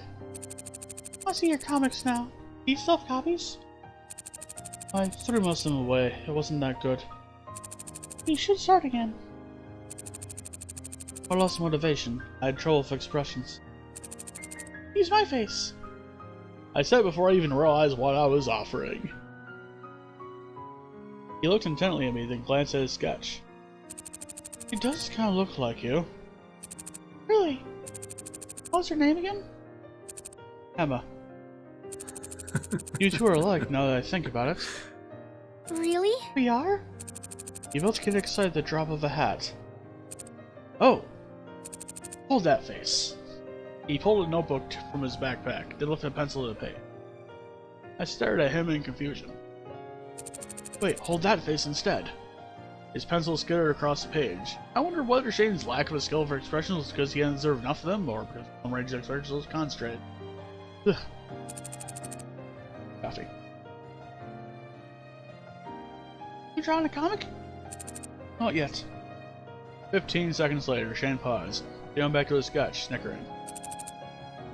So good. He smiled at me, a real bona fide, genuine Shane smile. He was actually having fun, and I was taken aback. So I dropped to the page again, and his smile fell. With a tisk, he ripped the page out and crumbled it into his hands. Oh. Okay. Well, decision time. So we know that Shane, despite being good and talented, is not the best at... Well, I don't know. He sees himself as not doing motion. I don't know whether we should ask what happened or not. I feel like saying did you mess up is kind of a kick in the teeth, given what he said already. So I'm thinking that either we ask what happened or we remain silent. Although I feel like saying what happened might give us a redundant answer. So I think we're going to remain silent for this one. I didn't even try to comment just in case I made it worse. Then he shoved the paper into his pocket. Thank you. He put away his supplies, usually picking up the portrait. I need to drop this off. Without further ado, Shane stood and left the room, the portrait held in front of him so as not to be smudged by his sleeves. I watched as the door shut, still sitting next to his door. It was such an abrupt mood change. What happened? I crossed my side of the room, pulling out a book. Still time left before class, so I had to make good use of it. But as I tried to read, I found my mind drifting. I liked Shane. Sure, he was rough around the edges, but deep down he seemed like a good guy. Kind of a lonely guy. I wanted to do something nice for him. After all, he was still so far from home. I knew how hard it was to miss your family. What could I do? Chapter 3 Shane route. Hey! Hi, do you know how to make crumpets? I leaned back in the chair and made eye contact with Mai, who was sitting on her bed. Really? Crumpets. Are we expecting a visit from the Queen? Close. They're for Shane. Oh, good idea. Bingo! Sure, typically English, a nice sentiment. Maybe that's just what he needs. Yeah, he's been kind of talking about England a lot. I think he misses more than he lets on. Is that a weird thing to do?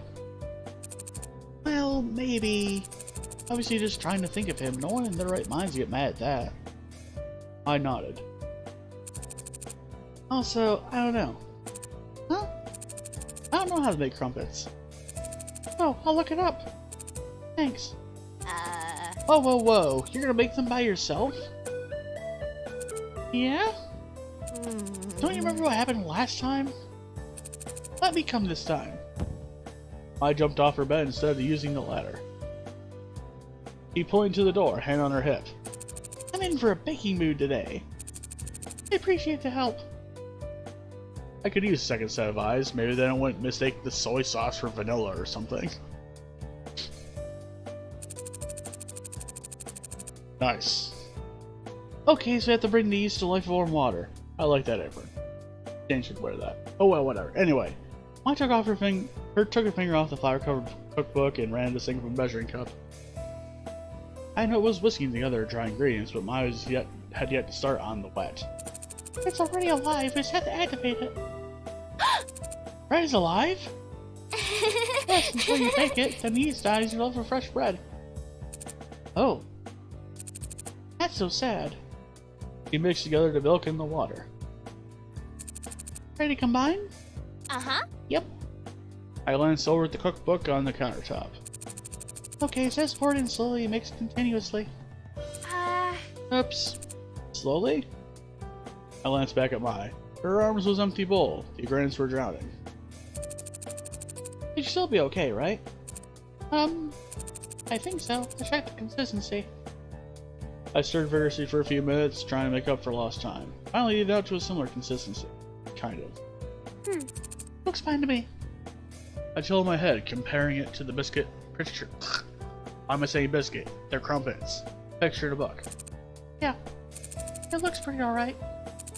I let it rise for an hour.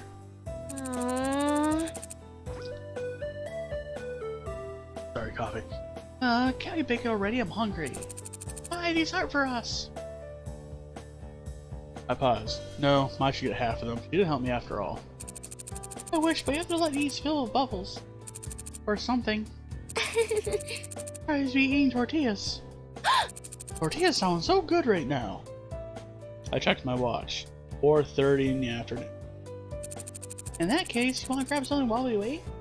Yay! Yes, huh? You're a genius.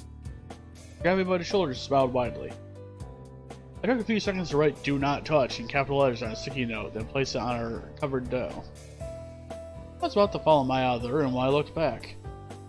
I had a "Please" at the bottom of the note. Anna, let's go. Coming. I scooped up my backpack and followed the almost sprinting Mai out the door to the cafeteria.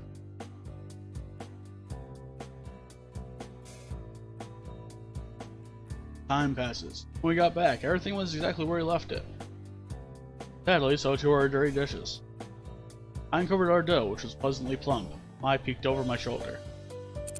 Oh, it's like a bald head. I nodded, though I was thinking more along the lines of, well, a butt. Now we need it. Take it. I looked over the recipe, divided into equally sized lumps and put them in the oven. Oh, the oven. We had to wait for the dough to rise. We didn't bother to preheat the oven. As I set it to the proper temperature, Mai formed balls out of the dough on a table, so I joined her. They're so squishy. I tickled one like it was a kitten's chin. Then we baked them. And they were flat. Really flat. I identified with them. Yeah! Okay, so maybe not airy and light, but they still taste pretty good. She shoved a whole crumpet into her mouth, wincing slightly. It's hot. These are kind of just soft crackers. What did we do wrong? Not enough heat? Not enough pressing time? I don't know, Hana, but they're good enough for me. Crumbs spewed across the counter as she spoke. You can have all of them then. Seemed to like them more than Shane ever would, and that way it worked out for both of us. Her eyes lit up. Really? Well, she said herself. I'm gonna stay and make another batch. Oh, I'll help. I smiled. I hoped she would say that. My being there to catch my mistakes made me more confident. And so we started again, from the beginning this time. I read the instructions exactly as they were written in the book, telling Mai exactly what to do. Okay, so how would you let it rise a second time? One rise create air bubbles, two rises would make it twice as many bubbles, right? I don't know if that's how. Close enough, whatever. Yeah, let's do that. We could also let them sit longer. Good idea. Don't want to make them a third time.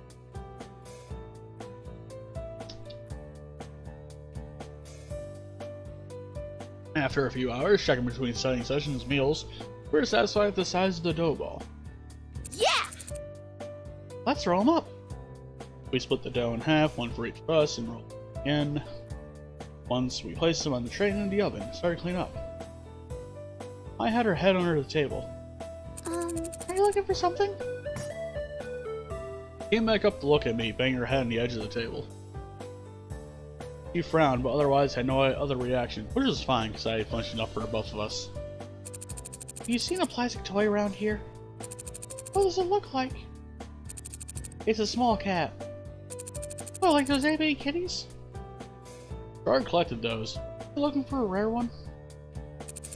I had seen one around, but we can check. No, it's not that important. I'll just come back later. I'm not even sure it's in here.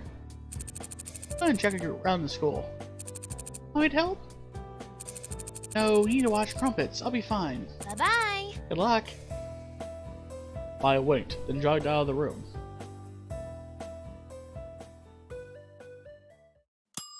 Finally, it was time to get my crumpets. I opened up the oven, hands trembling.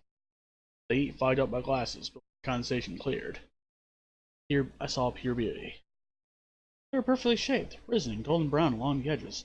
I was ecstatic. I pulled them out, the baked goodness wafting into my nose. We did it. Teamwork, we achieved the impossible. Impossible for us, anyway. I set them on the countertop and pulled out my phone to take a picture. Thanks for making them with me, Mai. So pretty. Can't wait to give them the Shane. Dan was bound to love them. He had to. After they cooled, I put them in a plastic container and sealed it tight. They wouldn't leave my sight until they were in Shane's hands. English crumpets, done light, toasted, finally buttered. At long last, the time for delivery came. Shane was already sitting down to eat when I entered the cafeteria. Too excited to waste time, I crossed directly over to him and plumped my plastic bin in front of him. Hello. Hello, Hana. Hi. Hi, hope you're hungry. I opened up the bin and pulled out a single buttery crumpet, and unhooked a thermos of tea from my bag. I made you some crumpets. I have black tea with sugar and milk, too. Shane paled, and I rushed to unwrap the crumpet and show him the unscathed surface. Oh, no, don't worry. I followed the instructions to the letter. There's no way I'm messing anything up. Shane looked less than convinced, but he gently took the crumpet from my hand. Maybe he felt bad for making such a big deal out of it last time, or maybe he knew crumpets were so basic it was almost impossible to mess them up. He carefully inspected its surface, butter having cooled and formed a glaze between the cut halves. Not bad. Smells pretty good too. He peeled off a chunk and brought it to his lips. You made them yourself, you said. I nodded furiously. He stared inside the crumpet chunk. He glanced at me again, then sighed. Nothing for it. He popped the chunk into his mouth, chewing thoughtfully. His head tilted from side to side. I was practically bursting, unable to breathe until I saw his reaction. Yeah. Not bad at all, Hana. Yay! Yes! I grabbed the other crumpets from the bin, ready to pull them all in display, and in that moment, Shane wolfed down the entire rest of the crumpet. Look! Shane's hand flew to his throat. He croaked, then gasped, then started to cough. He stood, his chair knocked to the floor behind him. The room fell silent as I realized what was happening. He's choking! Somebody help him! I scanned the room, Norwood's table, the hidden-block table, but all the faces stared blankly at me. At this rate, Shane was going to die. I had to try something, anything. Oh God. 4 decisions. Okay. Well. I lost 1 or 2 seconds of frames. Oh well, whatever. It's nothing, really. So, let's discuss the points here. There are 4 options. Giving you more crumpets is obviously a bad idea. I also don't think tea would help. Earlier in the first chapter of the game, we learned that Hana is 5'2", and we've seen Mai's model compared to Shane's model. Mai is shorter than Shane, but not by much. And we also learned that Mai is taller than us by a decent amount. Meaning, I don't think Hana has the strength to do the Heimlich maneuver. So, I think, given those options, that's not a great idea. That's a bad idea. That's a bad idea. Let's ask for someone for help. I'll be right back. I'm gonna get the nurse, okay? I hesitated a moment, then mentally smacked myself for assuming he would respond. I bolted from hall to hall until I reached the nurse's office and threw open the door. You've just killed someone! Mr. McPasta hunched over a piece of paper at the desk, straightened immediately. You did what? Crumpets, Shane, friend, little girl, pancakes, feelings, emotions, and just please hurry, he's choking. The nurse jumped to his feet and immediately strode out the door. Lead the way. Our steps weren't loud against the concrete. As we neared the cafeteria, Shane's hacking coughs became clearly audible. Shane? Did I really kill the boy I liked with my cooking? His life brought to a cold end by my warm, spongy cakes. I thought I was fast enough. I thought I could have made it back before anything serious happened, but in reality I abandoned him when he needed me most. Thirst ran ahead of me. As I rounded the corner, I heard a massive gasp. No, not quite a gasp. An exhale. Shannon was doubled over, gasping for breath, hand around the neck. His neck. I stood behind him, one hand on his back. Is it all out? It's fine. Just need a drink. He peered at something on the floor. A thick cluster of soggy, unbroken crumpet. Something violently green was poking out of it. I knew where Maya's missing figure went. Curly Bitty Kay's head smiled at me from the mush. Hopefully she didn't want it back. Well, I wanted to say something to Shane, but no matter how I tried, I couldn't make my body move. Mr. McPasa gently stood Shane straight. Are you feeling alright? Are you okay now? Shane nodded, still trying to catch his breath. We should probably do an examination back of my office. When you feel ready, come up. Mr. McPasa nodded at him, then left the room. I was surprised he didn't stick around, but as sole nurse in school, it was probably bad for him to leave the office for too long. Shane leaned against a chair, much of the color returning to his face. When he finally looked up, at least somewhat well, he turned to the door. Shane. Shane? Oh, Oh no, that's enough. It's probably best to give him some space to recover. That was a pretty horrific incident. Can't believe I just ran off. Feel horrible. Please, if Maya hadn't shown up when she did, then it would have been his only hope. It was the best he could have helped. Best way he could have helped. It's scary, but it could have been a lot worse. None of us knew what to do, so honestly, thank you, Hana. You're was as suave as ever, even at a time like this. Lucky I got here when I did. But it's not like a few more seconds would have actually killed him. She smiled nervously at me. My distress was more apparent than I thought. Don't think too hard on it, Hana. It's just another lesson learned for our cooking. Don't bring the cats around your food. Or at least the toy cats. Don't bring those. He and Jared chuckled and I couldn't help but smile. Just a little. I just hoped Shane was alright. Guilt followed me like a hunting dog. Shane was built into my everyday routine. I went to class with him. I ate with him. I walked the halls with him. It was painful to see him everywhere, especially when I felt so bad. Eventually, I started avoiding him. When people asked me where I was, I told them I had things to take care of. Besides, I already did have more important things to take care of. That tournament wasn't going to win itself. I held the right trigger button, forcing blocks to lift from the floor. It was how I like to begin matches, even single-player rounds. I like having more blocks to play with. Helped me get better chains, and honestly it felt better to look at. As I set up my first combo, I glanced up at my score. It had been 2 minutes, yet my score was so low. Even intermediate players know how to focus on skill instead of time. Chain popped into my head, and as he did, my hand slipped. I covered the wrong block, and my 11-chain combo vanished from view. no! Are you kidding me? I sighed, starting over from scratch. Jared told me to give Shane some time to soak, but would he really forgive me if I just let him wallow? Hey! Hey, Anna. How was there even a bad time to apologize? What if he got mad that I didn't? What if it seemed to have heart by the time I finally did? Hana. Kay tapped my forehead. Daddy, what are you doing here? The Dickerus himself. Beers. I could be asking you the same thing. Not gonna eat with the rest of them. He pointed at my phone, a glint in his eye. Oh, you know, just practicing. Kay sighed and took a seat on the bench next to me. Oh, something is in your mind, right?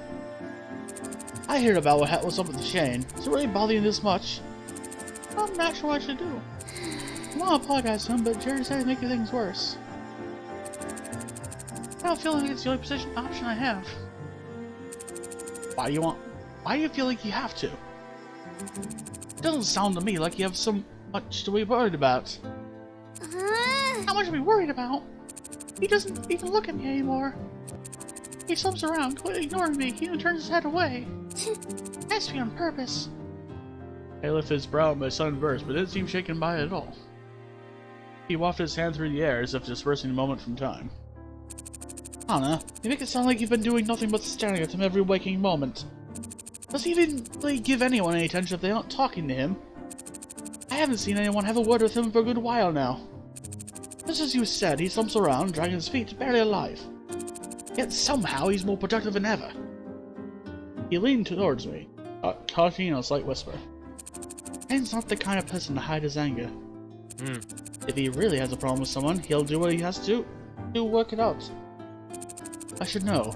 One time, the British Student Coalition was split down the middle. It was a nightmare. I barked. The idea that Shane wasn't angry at me was harder to believe than the fact that Asagao had secret side reserves specifically for foreign students. Because we're in Japan. And why has he been like this? Why hasn't he told us what's wrong? Wish I knew.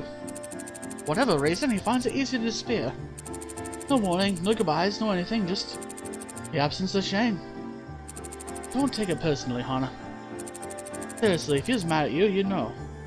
Yeah! Think of it as Shane's super secret seclusion season. There's a reason for it, but that reason's for him and only him to know.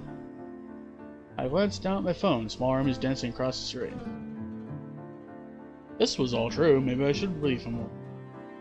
Patty leaned over to examine my screen. That game's harder when you're playing against other people, right? Way harder. Anyways, thanks for your help, but why are you out here instead of having lunch bit and block? I don't know. You know, I just wanted some fresh air, and that's all you sitting here. No other reason. He chuckled nervously and stood. See you later. Well, it's about time for class. I'll see you around, Anna. Bye. Hi, Caddy. See you in the tournament. Patty turned and screamed at me from halfway down the walk. You'll regret going against us! I watched Caddy go, still feeling a bit unsettled. Everyone kept saying I shouldn't apologize to Shane, but I wasn't so sure. I almost killed him after all. Shouldn't I at least give it a shot? Alright. So... here's the thing about this game. Sometimes you have to make a decision that you don't like.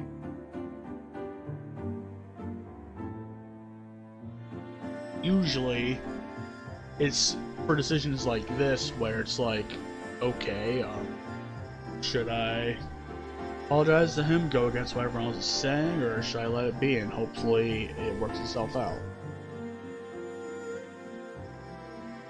So, the reason that one would want to apologize is that they want to get to the, like, pick up things sooner, possibly.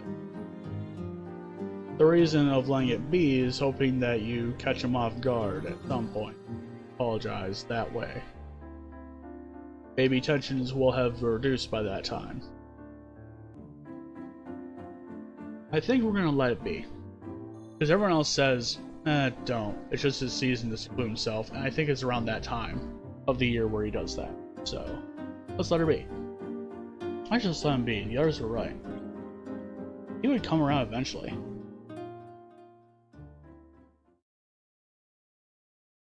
But as time went on, my faith in Shane started to shake. A straight week passed, and he still hadn't spoken to me. Everyone kept telling me not to worry and that Shane wouldn't be mad, that Shane wasn't the type of guy to let it get to him, or that I had to let him cool off. But at this point, I wasn't worried about him cooling off. I was worried about me. I couldn't get it out of my mind. At lunch, in class, I was staring at him and wondering whether we were cool. I almost never saw Shane in the mornings anymore. He almost slipped into class seconds before the bell rang. That's why when I saw him rushing to Poppy that morning, I found myself hesitating. Hey! Hey, go on without me. Need to grab something real quick. Really, but... sorry. But I slipped away after him, following him through the halls. I had to finally talk to him. I couldn't live with this on my mind even every hour of every day. I kept a bit of distance between us, hoping he wouldn't turn around and see me. Would this be easier if I had a disguise? Also, we have a chance to read this sign now. Calling all the ABK collectors, looking for ABK from the Frisky Frosty collection. Please contact Arkaleo.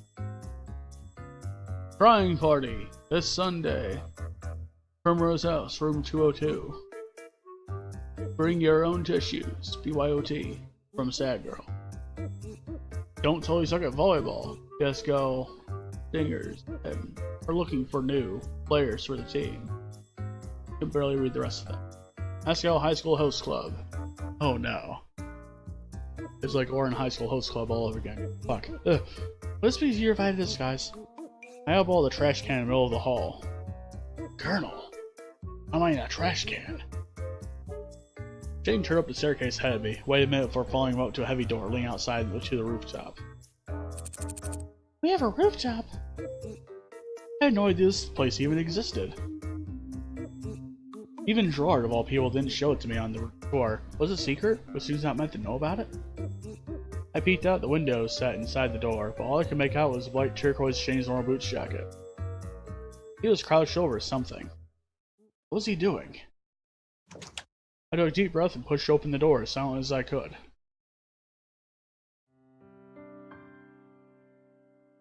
We have a CG. Shane stood over a box lined with blooming flowers, watering can in hand. I think we'll document this too. He was watering the plants. A light breeze swept across the rooftop, stirring his hair into leaves. They looked almost like they were trembling in happiness. I must have gasped or made some other noise because Shane looked over his shoulder. Hey. Hi, Hana.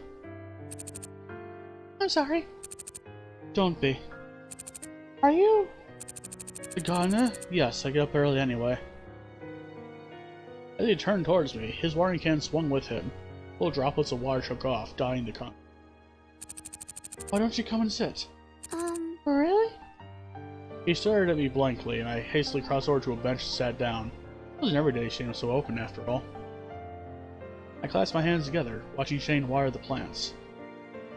It was just the two of us in the sky. It didn't feel weird at all. Usually the silence between us made me uncomfortable. I spent all my energy trying to fill it. But this was nice. You were ignoring me then. That's a relief. Oh no, I was. What? Originally, I was just hoping we wouldn't acknowledge it. Then I got this job. What was I supposed to do? He lifted up his watering can and started pouring it out on a single flower. For a while. I didn't know how to approach you. I know you felt bad. And so much time passed, there's no way not to acknowledge it. At least you don't hate me. Shane chuckled softly, the last few drops of water falling onto the poor flower. Of course not. He picked up a pair of clippers and, with all no ceremony, snipped off a wilting leaf at the stem. First you drowned the poor thing, so you cut off perfectly healthy leaves. He stopped, looking between the clipped foliage and me. Who hired you to be the gardener? Shane looked sadly down at his main plant. No one else wanted to do it. I couldn't let them die. Shane. No, I was just joking. But, they're not going to like you after they see what you've done to their friends. You want some help? He looked at his plants and back to me. They're not bad, they're actually quite healthy. But my mother used to garden. I know about plants because of that. I joined him at the box and he offered me his watering can. Thanks. I crouched low, examining the plant like he was just tending. No crop stems aren't completely dead. They'll pick up eventually with some water and sunlight. For some reason, being near plants made me lower my voice, like I was talking to a child or someone who was scared. I didn't want to alarm them. I wanted them to feel safe.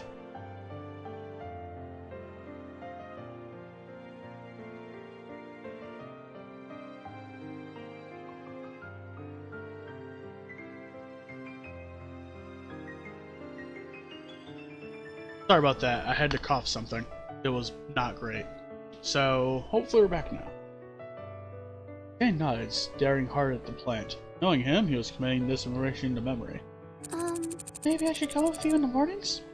I have to make sure you don't kill the flowers after all. Enough, Flower Queen.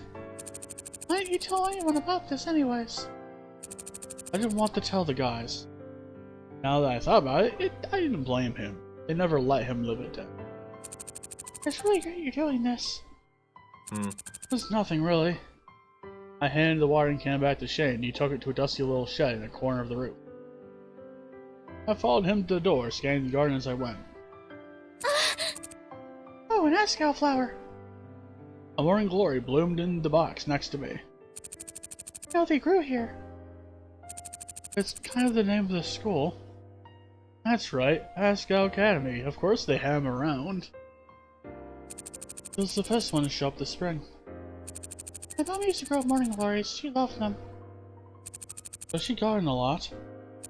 She did, when she was still around. Oh, sorry. After she passed away, my dad tried to take care of her flowers. They died too. She was an amazing gardener though. People loved her flowers and she loved them like they were her own children. Mama means flower. I think that's why she named me that, after the things that brought her the most joy. Will stood in silence, watching this single blue flower tremble in the breeze. It'll be great to see them around here. Especially if you're taking such good care of them. I took a deep breath. I accepted my mother's death a long time ago, but I almost never talked about it. I wasn't even sure whether I knew. It will be great, with your help. This might not be the best time for me to say this, but I've been thinking. Then he studied the skyline. I turned and joined him, watching the clouds billow over the distant green mountains. Well, how about you? On the team, I mean. I know how hard you've worked to get better at Dumbledoo's event. While you're not where we'd all like you to be, I want you on the team. You do? Yes. That's it? Yes? You're not going to make me jump through any more hoops? Another skills test? Some homework? Less combo techniques? No, no more of that. I'm sorry I gave you a hard time. I just want to make sure you had the potential. And you finally saw it. Thanks. It means a lot that you changed your mind. You know I'll do my best. When you fail, it'll just be more of an I told you so. Shane! He raised his hands up, feigning innocence. Let's go to Alaska and find a way to blackmail you. Shane and I started meeting up at the rooftop every morning. Huh, that was a weird thing. Shane and I started meeting up at the rooftop every morning. In no time, I was caring for the flowers under his gentle guidance. So this is the one, huh? I tilted my watering can over the richly purple irises. They remind me of the morning glories. Shane stepped from behind the other flower aisles, large, oddly shaped watering can in his hands. I get that a lot. He tipped the watering can, and instead of watering one spot as I expected, the can watered 9. Oh, that's incredible. Martin's gotta look after his tools, too. At very nice need tons of water. Those differences can make whether something lives or dies. That was a misread. That should be good. We're running late. I checked my phone, realizing for the first time exactly how late we were. We hurried to the first floor, hoping class hadn't started. We'd never hear the end of it if we show up late together. Not just from the class, but from Miss Shizuka. As we neared the door, John poked his head out. Ah! Was he cooing at us? Almost seemed like he was imitating Jock. He narrowed his eyes. What? John slid into the classroom as we approached. Miss Shizuka must have not been in yet. Kay and I walked through the classroom together, so relieved beyond time that we didn't give the action much thought, but right on cue. Ooh. Shane stopped in the doorway, arms crossed. Really?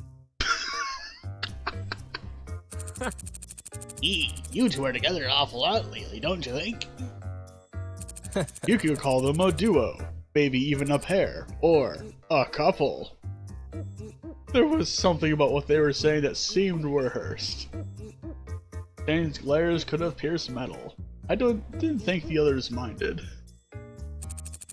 Come to think of it, I don't think this is a recent development. See? I do believe you're correct. This strange togetherness has been going on for a while now, hasn't it? Shane stepped to my side and leaned into my ear. Ignore them. John's eyes glittered as he watched Shane pull away. He whistled. Ooh, sharing sweet nothings already? Guys, really, that's enough. Right? Sorry, Hannah. You gotta admit, you two have been together an awful lot lately. If people didn't know any better, they might get a few ideas. He nudged John on the side. Oh, right. John lifted his arms over his head, then brought them down slowly, exaggeratedly, to rest on my shoulders. Dramatic. Hannah, in honor of you solving the most difficult of puzzles. He shot a look at Shane, who balked. We hereby crown you an official puzzle master. Yay! Oh, neat. What does that mean? Nothing, really. Oh. Shane sighed and bypassed him on the way to his seat. Hey. I want to stop. Shizuka's coming. As we scrambled to our desks, I couldn't help but feel something was off. They might be calling me the puzzle master. I felt like this puzzle was far from solved. Shane. Shane? Hey. Yes, Hana? He didn't even look up, so absorbed he wasn't transferring a bunch of lilies from one box to another. I really say I don't know much about you. They made no move to respond as expected. Just I feel like everyone knows more about you than I do. We haven't been friends that long, nothing personal. Well, why'd you leave England? You never talk about it. I wanted to. Okay. Why did you want to? The timing was good. Okay, but why was that? It worked out like that. Shane. All my attempts to get to know Shane turned to this kind of verbal dodgeball match. Never mind. He rolled up his sleeves and began to pat down the dirt he laid around the flower. And welcome back. We're gardening. I stood nearby, watering can in hand. Sorry, Hana, nothing to tell. As much as I could believe Shane led a boring life, I felt like there was more to it. But if Shane didn't want to tell me, he wasn't going to. I shouldn't push it. Especially since he only recently began to trust me. Ready the water? Right. I lifted the pot over the lilies. Steady. Right now, all of Shane's attention was on the planning process. Nice.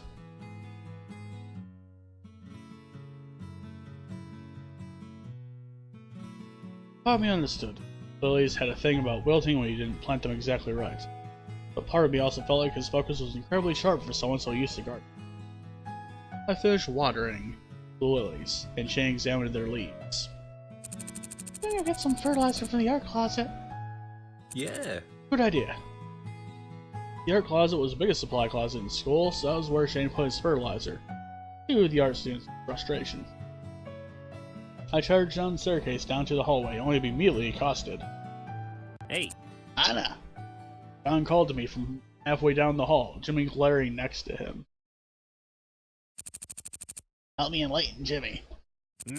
This kid here doesn't think Cole's the best character in Steven Galaxy. That's because Mirror's the best. See this, huh? Jim likes the inanimate object. Cole isn't alive either. Huh. It was once. I prefer Mirror to Cole, actually. Sorry, John. What? What? But Cole has 3 eyes. John was left speechless, completely unable to defend his objectively inferior character. But Yeah! good job, Hana. Whatever. Anyways, where's Shane? Aren't you two usually together right about now? Really? What's this about? I glared at the both of them, not daring to give John the satisfaction of being flustered. I'm going to grab something, that's all. Sure, I'm sure that's all it is. John chuckled and I resisted the urge to punch him, but then a thought occurred to me.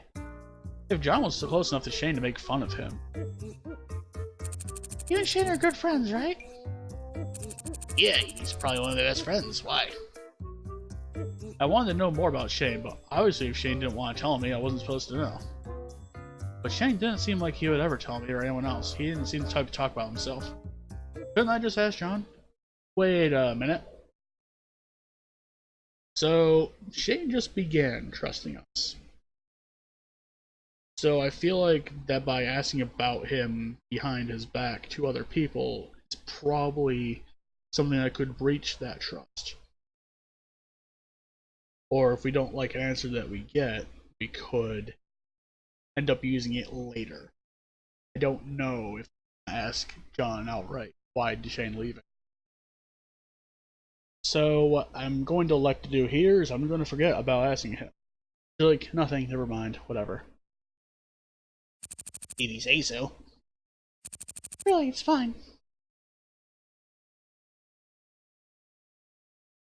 Yeah, say, that could be the other thing.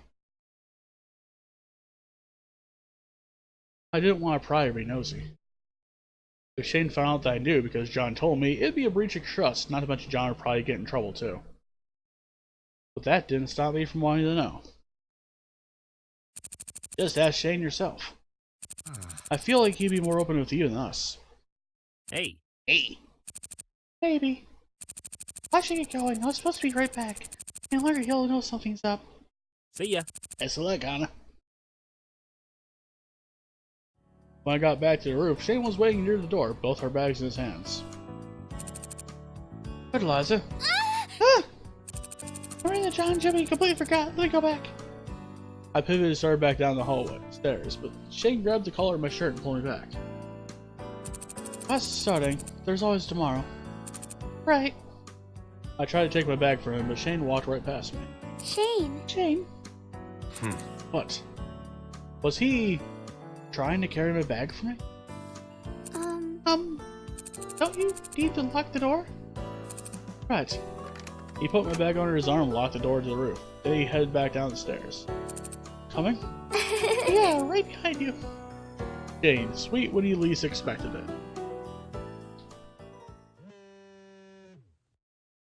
That is a phone going on. Rooftop. Shane didn't text me often. Or at all. So when I got this text from him, I assumed something must be up. In fact, I was worried. I threw on my uniform and ran to the rooftop. Quick transition to a year later, the wind blew hard against the door. It took all my strength to push it open. Shane sat alone on a bench, staring wistfully into the skyline. I rushed to his side. Shane, are you okay? He jolted as if woken from a reverie, and he stared blankly at me. I'm fine. Oh. Another gust of wind blew through the space between us, chilling me down to my bones. I drew my uniform's coat tight around me, mentally cursing the thin fabric. I was sleeping when you texted me. Oh, sorry. He didn't seem to want to say anything else. Finally, I sat next to him. As I did, he scooted an inch away. I sighed, my breath turning to fog in front of me. It's cold out tonight. Yeah. We sat in silence for a few moments. Shane didn't seem cold at all. But then, Shane also had his normal boots jacket. Those things look toasty as heck. What's your night? Fine. I nodded slowly. Why'd he call me up here? It wasn't giving me anything to work with. Anything specific I can help with? He...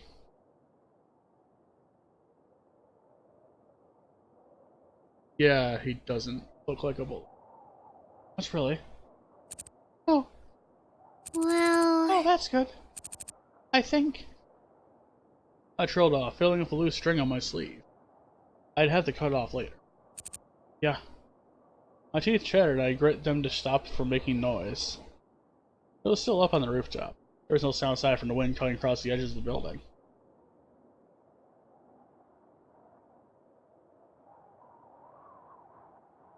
And...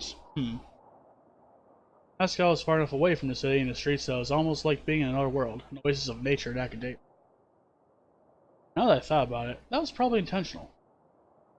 The silence was nice, but it really was freezing.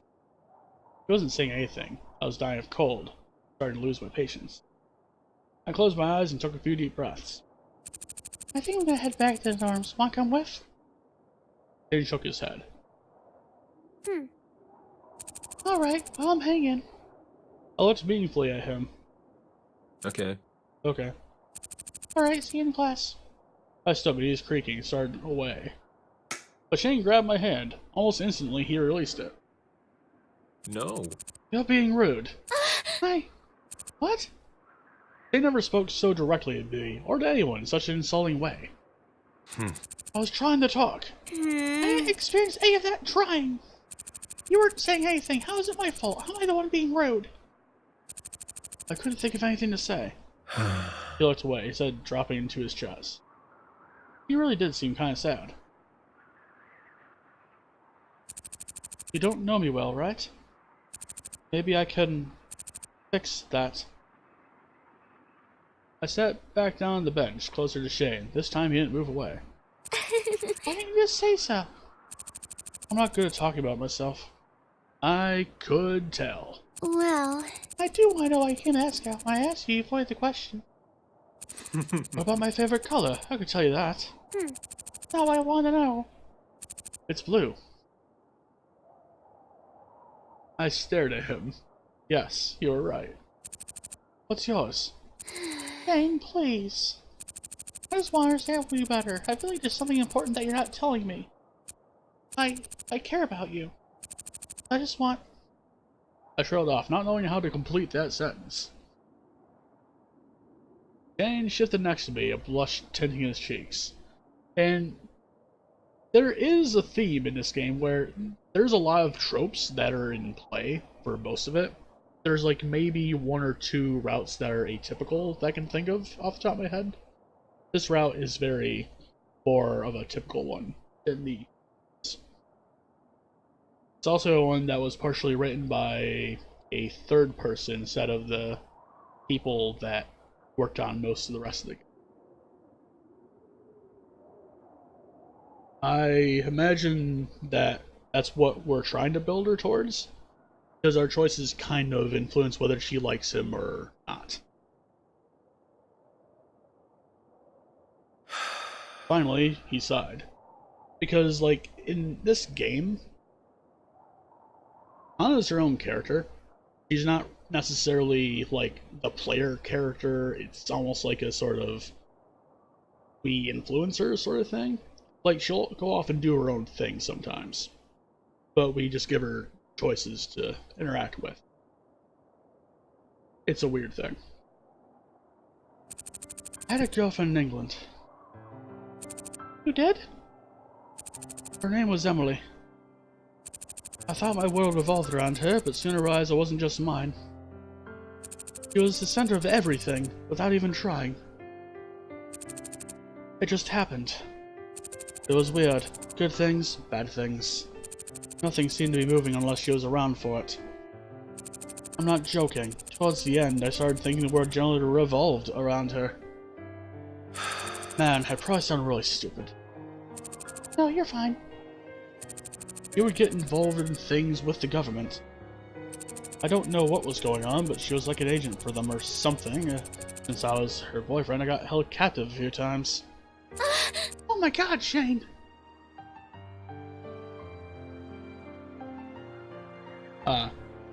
Yeah, for me, I guess technically this is the only, like, visual novel I've played in a technical sense. Like, I've played a bunch of Monster Prom, but that plays completely differently from this game. Oh my god, Shane! It's fine, she always saved me in the end, but... Did you not like her because of it? He scratched his chin. Well, no, I liked her a lot. She was glamorous, outgoing, kind-hearted, beautiful. Everything one gravitated towards her, and I did the same, maybe without realizing. Strange. I don't even remember how we got together. So quiet, it almost doesn't make sense. It just happened. So, I guess there was a shakeup here where he was the dude in this place for that particular relationship. He had a passion, real passion for life. I nodded. It made me a little uncomfortable to hear so much about Emily. It seemed like he liked her a lot. I wasn't the only one who noticed her, though. A lot of people liked her too, and she let them. It hurt. My comic was inspired by her, actually. He cleared his throat, turning away to hide the blush on his cheeks. Oh, the one you showed me with Emma. Oh. Emily. Emma. Of course. You two are alike, now that I think about it. Really? We are? You both get excited at the drop of a hat. He nodded, finally making eye contact with me for the first time since I came up here. Emily had pink hair, too. What? What? Not even my mom had pink hair. I've never heard. It isn't common. Dude. I know. It's very, very rare. He looked at me expectantly. That's why you were suspicious of me. Yes. You were good at this. Pink hair is important. He nodded, picking at the hem of his jacket. I was worried the pink, it meant he would be similar. Well, It sounds ridiculous, but I reached a conclusion, especially after you just happened to get involved with the club, that you were the same. I see. And what'd you find out? You are. You both have that same magnetic quality. You mean... But Emily was kind of selfish.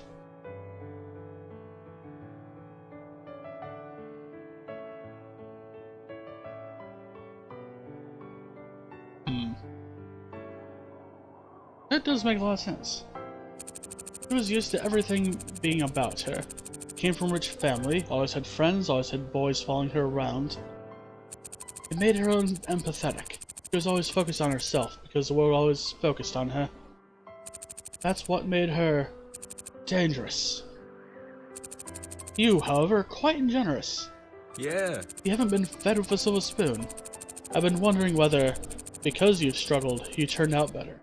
Whether the world still revolved around you, but in a worse way. I don't know. I don't know. But you have a way of making the world work with you to help others, not just for your own benefit. I was stunned.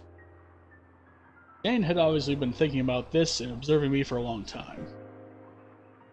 He wasn't comfortable talking about himself, and it was obvious from his clipped sentences and fidgeting that this was a hard topic for him.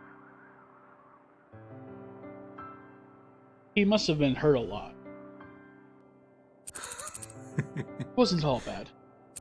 While we were together, I realized there was more I could be doing. He helped me realize that, though unintentionally. It was the only way I could escape the situations I was caught up in. So without her, he'd still be there. We broke up. I came here. The art program is much better. I've yet to find another inspiration for my comic. He swallowed. Hard. Except for you, I mean. Me, your inspiration? Thanks. Never been anything close to an inspiration. If I was being truthful, Shane was the only one inspiring me. Shane, mine, and the rest of the Orboots Club were helping me because becoming the person I always wanted to be. Yeah.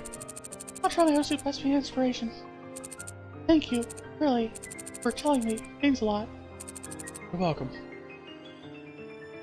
Then I strolled through the rooftop garden after conversation ended. The atmosphere around us lighter than ever before. It seemed like Shane could finally look me in the eye and see me for me. For the first time, the color of my hair wasn't staying between us. He smiled gently down at me as we surveyed our misshapen family of plants. My heart was struck.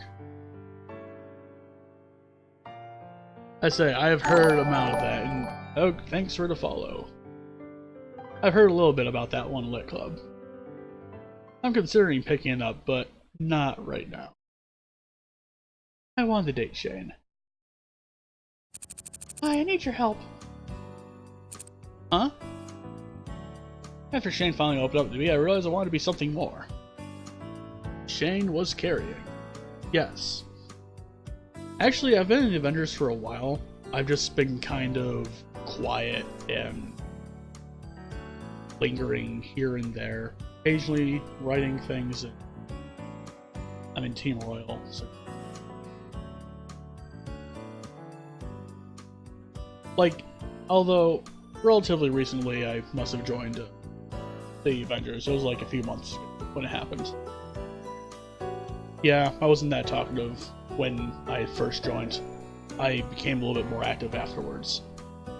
After the match. Yeah. Sorry about that.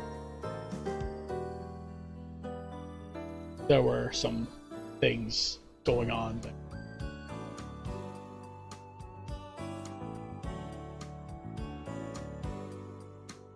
just saying, glad that you're around, though. Shane was carrying around some baggage. What was his ex-girlfriend? Seemed like he really cared about her. Maybe he still did. And yes, we support each other regardless of... We need to, regardless of team affiliation. You support the streamers that you like. You support the people that you like. I shook my head roughly. No, it's not the time to be thinking about that. The point was I wanted to take a relationship to the next level. And to do that, I needed help. I'm thinking again about doing something nice for Shane. Something to make up for all the times I almost killed him. Nice knowing you too. I put a hand on her hip. Too late to realize I raised her hackles. You don't have to make up for anything, Hana. You have a good time. You don't have to make up for anything, Hana. Those were accidents. Accidents. I mean, yeah, but... I'm not going to help you apologize for something that doesn't need to be apologizing for. I faltered. But I will help you do something nice for Shane, because you're a good person. Thanks, but actually I wanted to ask him on a date. What? You what? Voice veered into the highest pitches, suddenly transforming to a sonar. I was thinking of taking him on a picnic. Those are good dates, right? Are you kidding me? Picnics are the cutest thing. I watched this rom-com of Mimi last year. This dude actually cheated on his wife with this other lady. Wait, what? And he was like, please baby, come on this picnic with me, I'll right all my wrongs. And she was like, no, how dare you ask me that? And then they broke up. But, I didn't cheat on Shane. Yeah! Exactly, so it don't work out. There's no one in this world that could be angry after a good picnic. Except for that lady in the movie. Yeah, it's alright, Hana, except for that lady in the movie. But that's like one of probably like a billion picnics. I feel like there have been a billion picnics in the world. I didn't know you were close to me either. Yeah, well, at one point. That's not important. You think it's a good idea, though. I'm sure he's not a picnic type. I scoffed. I need a drink. Coffee. Everyone's picnic type at a picnic. She wrapped an arm around my shoulder, gesturing to the wide horizons in front of us. In reality, it was a blank wall, but to mine it was an endless plain of flowing grains and purple mountains. Pick the sunniest day next week and nothing can go wrong. Well... That's the thing though, never on a picnic before, I'm terrified I'll mess it up. Just like all the other times. I put a hand to her chin. Well... You do have a knack for screwing up. It's so strange, you've been so capable in almost every other route, why is it just when you're... Oh, what? Bingo. Anyways, have no fear, I'm here to help you. Some candles, drinks, music for the atmosphere. Wait, really? No! Oh, of course not. I mean, unless you're ready for that kind of picnic. Really all you need is food and a blanket, pretty much. Food? I had to make more crumbles for Shane to choke on? Oh, right, grocery stores exist. I pulled my phone out of my pocket and opened up the weather app. Sunny, sunny, sunny. The next 2 weeks. Not a speck of rain. It wasn't as warm as it could be, but at least there was no rain.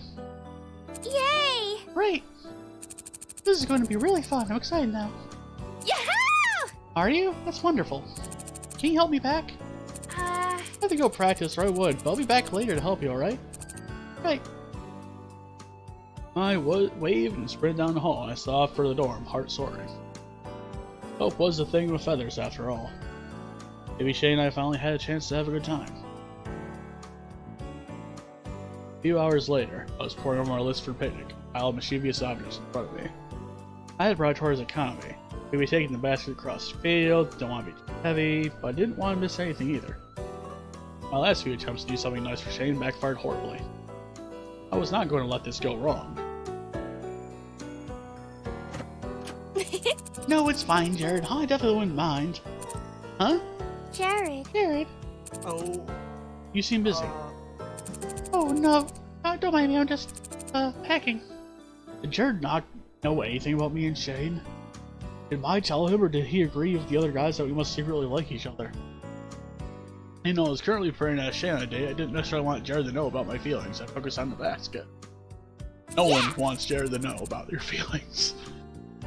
Jared's gonna hang out in here for a bit. No, he's not. I really don't have to, though. I can find somewhere else to be. Jared stood in the doorway watching me eagerly. Wasn't sure whether he wanted me to let him in or try to keep him out. Keep him out. No, it's fine, really. Hindsight. Terrible idea. Oh, great. Jared shuffled into the room, I bouncing in after him. What's going on, though? Well... Snatch is making an invention for the tournament, and it kind of exploded. Everyone's fine. He just didn't want me around. I'm kind of surprised you're not helping him clean up. Seems like something you would do. Oh no. Jared tossed his hair, a small grin in his face. Oh, I definitely tried. Touch told me my delicate fingers were better put to use serving the longing maidens of the school. Oh, no. Oh, that's bad. Did he now? Plus, I don't know where all the gizmos go. He said I'd probably break if I tried to help. That makes more sense. That I believed. Stay here as long as you like. No. Maya climbed up to her bed. Look at me as she passed. How on earth did she finagle for this to happen? She wasn't waiting outside his dorm for this, was she? She wasn't. Was she? Jared tiptoed around my pile on the floor and sat in my desk chair. Hey. So, Hannah, you know the fashion show, right? I told you about that, didn't I? I also sided with Paul, and therefore you shouldn't be talking to me about this, but okay, whatever. Of course, Big Dad would never know. I mean, maybe you should have put up posters or something? Seems it would have been a good idea. Did. He laughed. The fight he and Paul had at the beginning of the year was apparently water on the bridge. I almost never remember that happened. They didn't hold it against each other or anything. I knew that was how disagreements were supposed to work, but that didn't mean I wasn't amazed when it actually happened that way. You'll come, won't you? There's no way I'll feel comfortable on stage without my beloved nymph's eyes on me. Oh no! But nymph? Was he talking about me?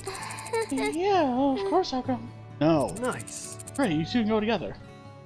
Jared beamed from me to mine. Suddenly realized he probably wanted me there for more than just my presence. I crawled to the edge of her bed, peeking over, railing at me.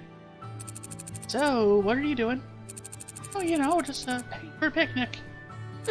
Ooh, your date? I glanced quickly at Jared, who seemed suddenly very interested in what was happening. Oh. Have you asked him yet? I'm sure... Why? Could you double check that I have everything? What? Wait, haven't you asked him? No, I like to be prepared. I rolled her eyes. First name of the year. Is there a list in? Right, here. Ah. Camera list, Black flipped off her bed, nearly smacking Jared in the face. Regret was palpable. Don't worry, Jared, it's only for a little while. You can pull through. Perfection. Looks good to me. She handed the list back to me almost immediately. Did she even bother looking? I was trying to change the subject, but I did seriously want her to check things over. What if she missed something?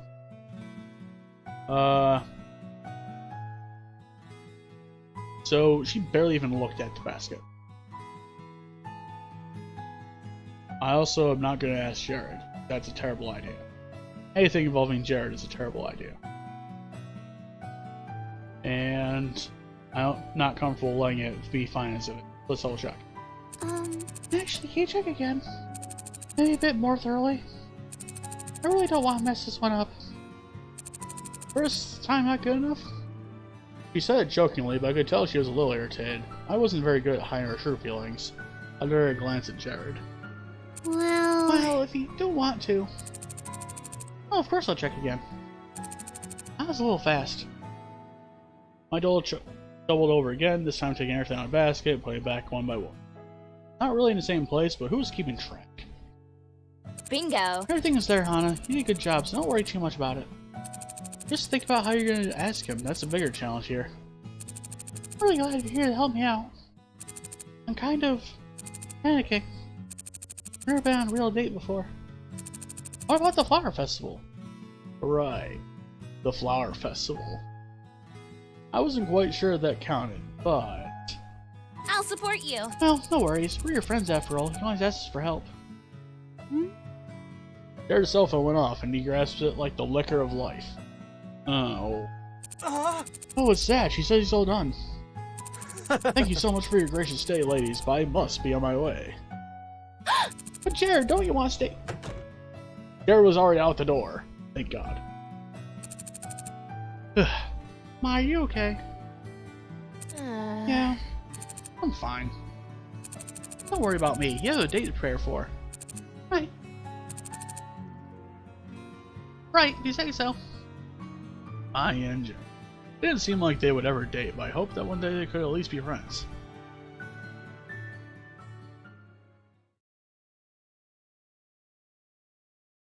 Chapter 4. Chain Time.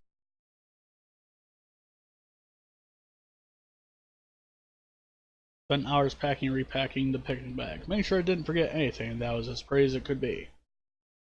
Now that everything was all set up, it was time to ask Shane. But since that was all I needed to do, I found myself putting it off. Wait till tomorrow's lunch after all. I stretched and stood. It was a little early, but I could probably go to bed. My phone started vibrating and I snatched it up. Having difficulty with page 112 helped me. I blinked up my phone. Shane? Asking for help? I started to type back, but was interrupted by another text. Please. Grinning, I sent my response. In class in 20. I hopped off my bunk, throwing my books back in my bag. I groaned. Are you always so energetic? Are you seriously asking me that question? Oh, are you going to ask Shane now? Asking Shane? Now would be a perfect time. But suddenly the prospect terrified me. Yeah, I'm doing it. Oh, Hana, I wish you the very best. Jumping off her bed, I ran to her desk, flung open a drawer. After digging around it for a while, she turned back to me. Yeah! And it swung. Hiya! Small sprinkles of pink flittered through my vision. Cherry blossoms again! It worked last time, right? Yeah, I guess it did. Yeah! You'll do wonderfully. Get out there and kick his ass. Metaphorically, with love. Will do. Thanks, Mai.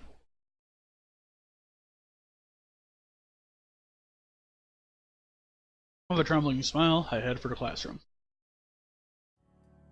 It was starting to get late. Shane and I wouldn't be able to study together for long, but at least meeting up this late would ensure we were alone together in the classroom. Alone together. Classroom. Alone. Together. Snap out of it, honey. You have bigger things to worry about. When I got to the classroom, Shane was already seated inside, facing his hands. You're here. Hey. Yes. Thank you for helping me. No problem. I put out a chair, stops at Shane, grabbed a math textbook, sharing the space on his desk. So, page 112? What? Huh? Hey, you need help with the problem on page 112? Yes. Oh, yes, I definitely need your help, yes. Okay.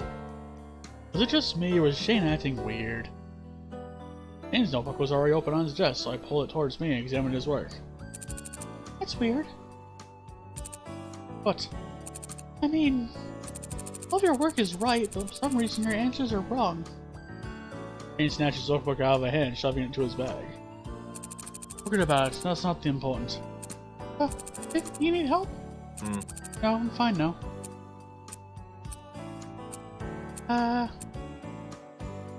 An awkward tension built between us. Outside, the sun finally set, and night seeped into the loud emptiness of the room. I had to ask him at some point, didn't I? Maybe now would be a good time. But it was so awkward. I cleared my throat, taking a deep breath. Shane. Shane? Hey. Do you want to hang out sometime? What? What? What? What? Were you going to say something? Forget about it. What were you going to say? Hi. I was wondering if you wanted to go on a picnic with me. A picnic? Yeah. Yeah, a picnic. At the park. I have everything ready. Impressive. Did you make the food already, too? I was just gonna buy it this time. Don't worry. I'm not. I'm gonna make the food. You? Yes. Yes. Oh. Wait, now? Yeah. Yeah, gotta join me. If we store it well, it'll still be good tomorrow. Are we doing it tomorrow? It doesn't have to be so soon. I planned to do it that weekend, but now that it was actually happening, I found myself wanting to put it on the brakes. I don't want to psych myself out. Oh, that's a good point. Let's do tomorrow. After school, to the kitchen as we go. Right now? Yes, right now. Let's go. Okay. As we stepped out into the night's velvet darkness, Shane finally seemed to realize the time. Oh, maybe we shouldn't do it today. Tomorrow morning? And then we can go on picnic the day after the tournament. Perfect. Yay! Perfect. Why don't I walk you to your dorm then? You're a perfect gentleman. As we shuffle across the sidewalk, wading through the slightly humid air, Shane suddenly grew quiet. Hey! Anything on your mind? Well, I bring my sketchbook to the picnic. Oh. Right. I agreed to be Shane's model, didn't I? But surely he meant to draw the landscapes. The park's a really great place to draw. I meant to draw you. There went that idea. I've been afraid to ask for a while. Why's that? And he shrugged, one hand in his pocket. I thought you'd be uncomfortable. If you're not into it, I don't want to. I mean, it helps me too in a way. what? Helps you. Really shy, Shane. I wasn't always this shy. I mean, I've always been shy, but after last year, it just got out of control. Especially when I first came here. It was weird to think about how hesitant and afraid I was in the beginning of the school year. Wait, did I miss something? Yeah, I did miss it. I was desperate to fit in and belong, paranoid about my hair, absolutely sure that one wrong move would make everyone hate me. Especially Shane, since he had a problem with me from the start. But look where we were now. I remember. Pushing myself like this helps me become less shy. Reminds me of what I was like when I was younger. I didn't realize you liked it. I wouldn't say I like it. Oh. But there are worse things in this world than being stared at for hours on end by you. Yeah, well. But at the picnic, would it be too weird to bring my sketchbook? It doesn't seem like it's exactly fun to you. Alright. Decision time. Alright, so. I feel like saying you're right, don't bring it would just make Shane sad and would go against what we were just saying about being more confident, and with him sketching us helps us more, that sort of thing. The old comics were inspired by his previous girlfriend. I think that would be a bad idea to have him bring it, only if he brings the comics too. So I think we're going to like to say, of course he can bring it. Of course he can bring it. I agreed with your model a while ago. I'm not going to back down now. Yeah. Great, I've been practicing. I want to see if I can prove what I've done of you. I'd like to see too. I want to start up my comic again. This is good practice. We reached the entrance to Primrose House, Shane kicking the ground aimlessly. Well, I'll see you tomorrow then, I guess. Thank you for walking me home, Shane. Looking forward to tomorrow. Yeah. Well, me too, I guess. Anyway, I'll come cook with you tomorrow morning. Sound good? Yeah. Bye. Great, bye. He turned his heel and stalked back the way he came, heading for Bluebell House. The girls I watched him go. It seemed I wasn't the only one shy one.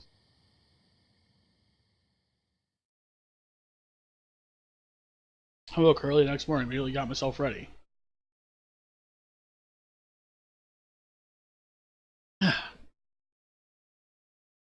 Knowing Shane was such an early riser, I figured he'd be right on time to pick me up.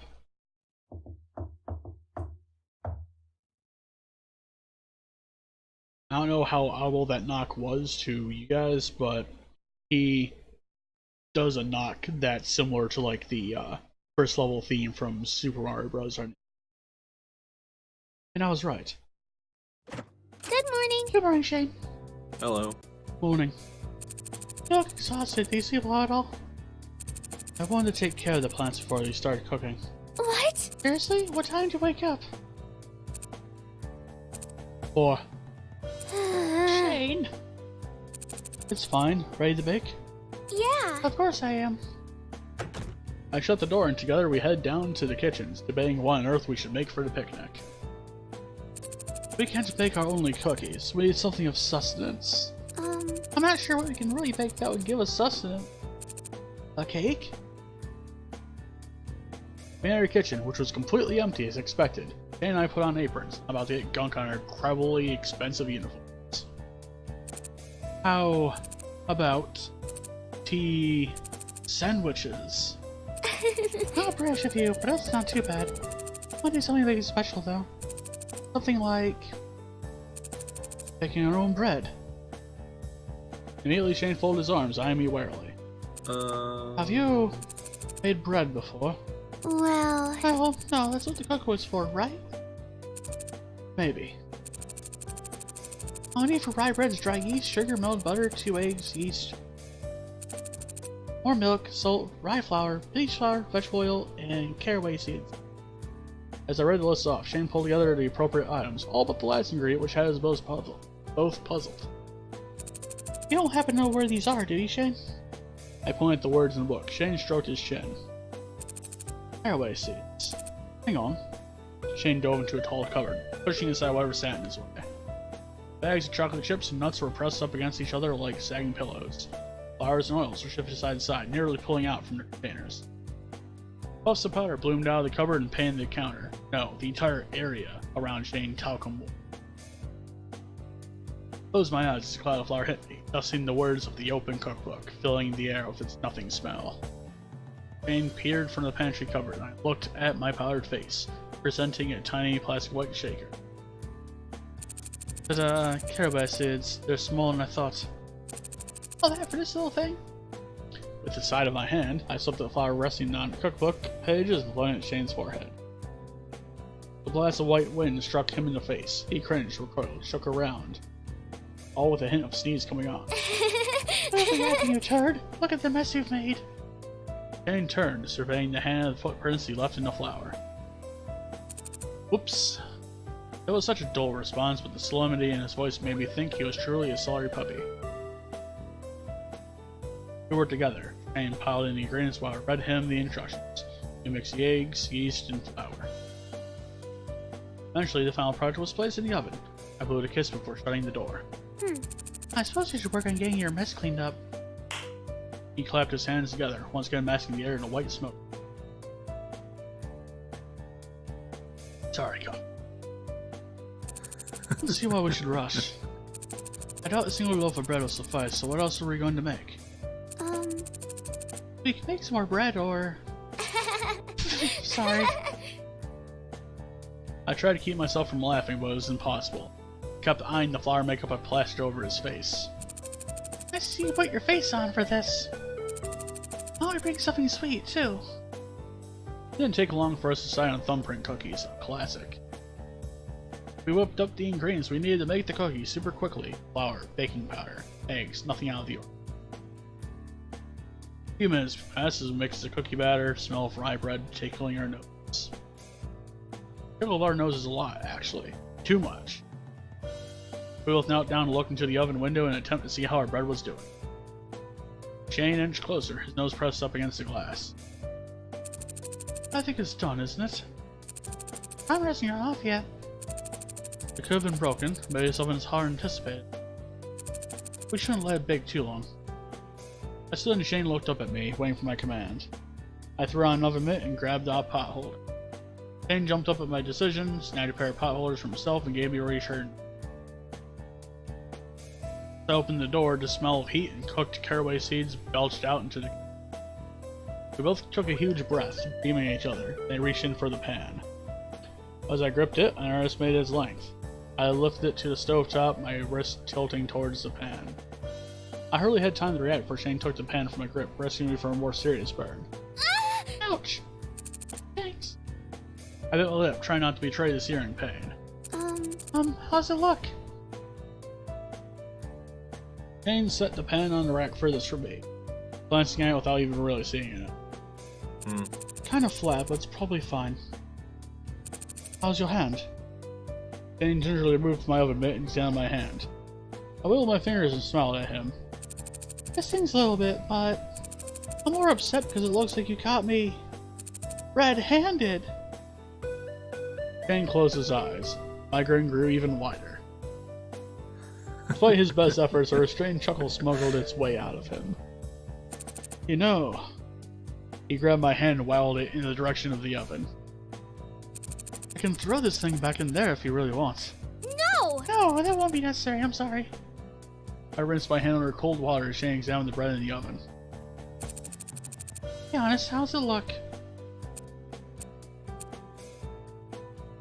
Shane glanced from the pan to the cookbook and back repeatedly. It looks flat. Really, really flat. Anna. I dropped my hands and went to his side. Way wrong. Cover and set aside in a warm, draftless area, but rise for up to 1 full hour.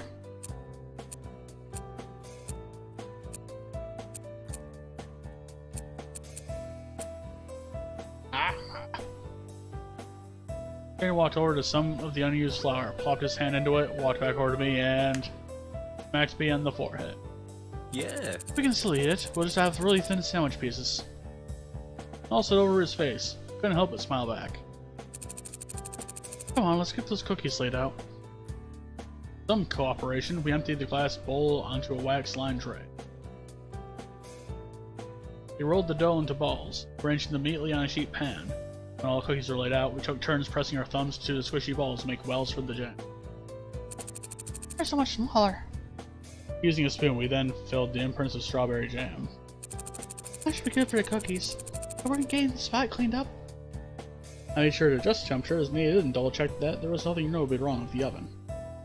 I brought out the cookie sheet to the stove. Shane started licking the wooden spoon, clean of raw cookie dough.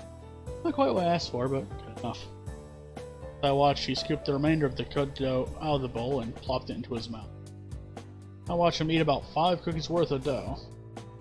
It was time to act. Stop eating the dough, you pizza! What? What did he just call me? He stuck an entire raw cookie directly from the baking sheet into his mouth. There's a term we use here to address people like you. You're a pizza. Pizza shit! I bopped his cheek with a wooden spoon still covered in dough, and it splattered onto his face. Let's get those things in the oven. We popped the cookie tray into the oven. As our last project baked, we finally cleaned the kitchen. We scrubbed dishes, bowls, silverware, wooden spoons, and everything in between. It stunk that we weren't able to watch cookies form, but Shane and I were reminded of what our labor was all for every time we passed in front of the oven. By the time the last dish was cleaned and squared away, the alarm dinged. I rushed over, put my mitt and pot holder back on, and pulled out the cookies. They were perfect. Perfectly shaped, risen, and colored cookies filled the kitchen with their delectable scents. It smelled so good, in fact, that Shane and I couldn't stop ourselves from eating a huge chunk of them. Gooey, warm, and crisp. To force ourselves to stop eating them, we decided to pile them together in one large platter.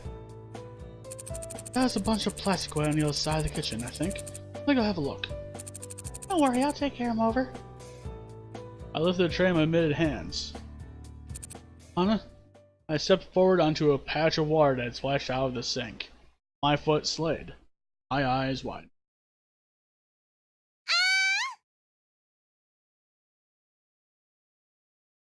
The cookies flew into the air in slow motion. One rose just in front of me, rotating the air, glittering like a garnet. Document this for the ages. So close.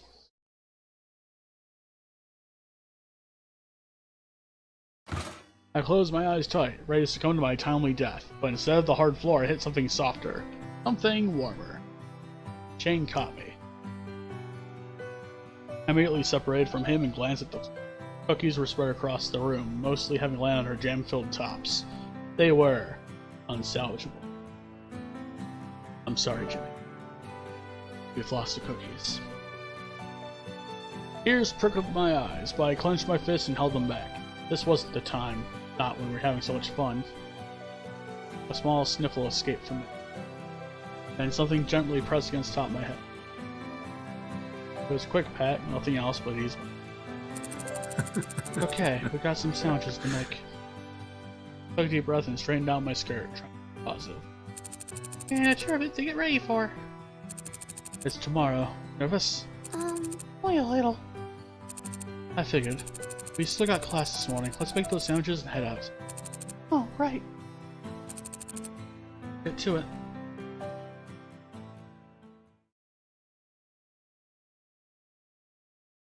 I woke up the next day, slurring through my stomach. The tournament. How would things go? I had months of time to prepare, but in the end I didn't spend much time practicing. Especially not compared to Ian. Would I really be able to beat him? I had to if I wanted to join Norberd's club. Let's document. I think we're fine. Wait, what?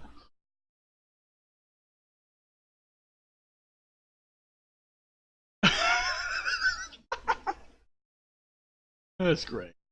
I'll look through the diary entry later. When we get to the end. But at least I had the picnic with Shane to look forward to. So long as I didn't mess this up. These thoughts in mind, I changed my Asagao uniform and crept out of the room. It was early on a Saturday morning, and after a late night, I wanted to let my sleep. I stepped out into the fresh spring air, taking a deep breath. My event was one of the first ones to go, so I had to be there earlier than most. Plus, it took a little time to get to Higginbana. I set my shoulders and started across the campus. The arcade at which the tournament was being held was much smaller than I expected.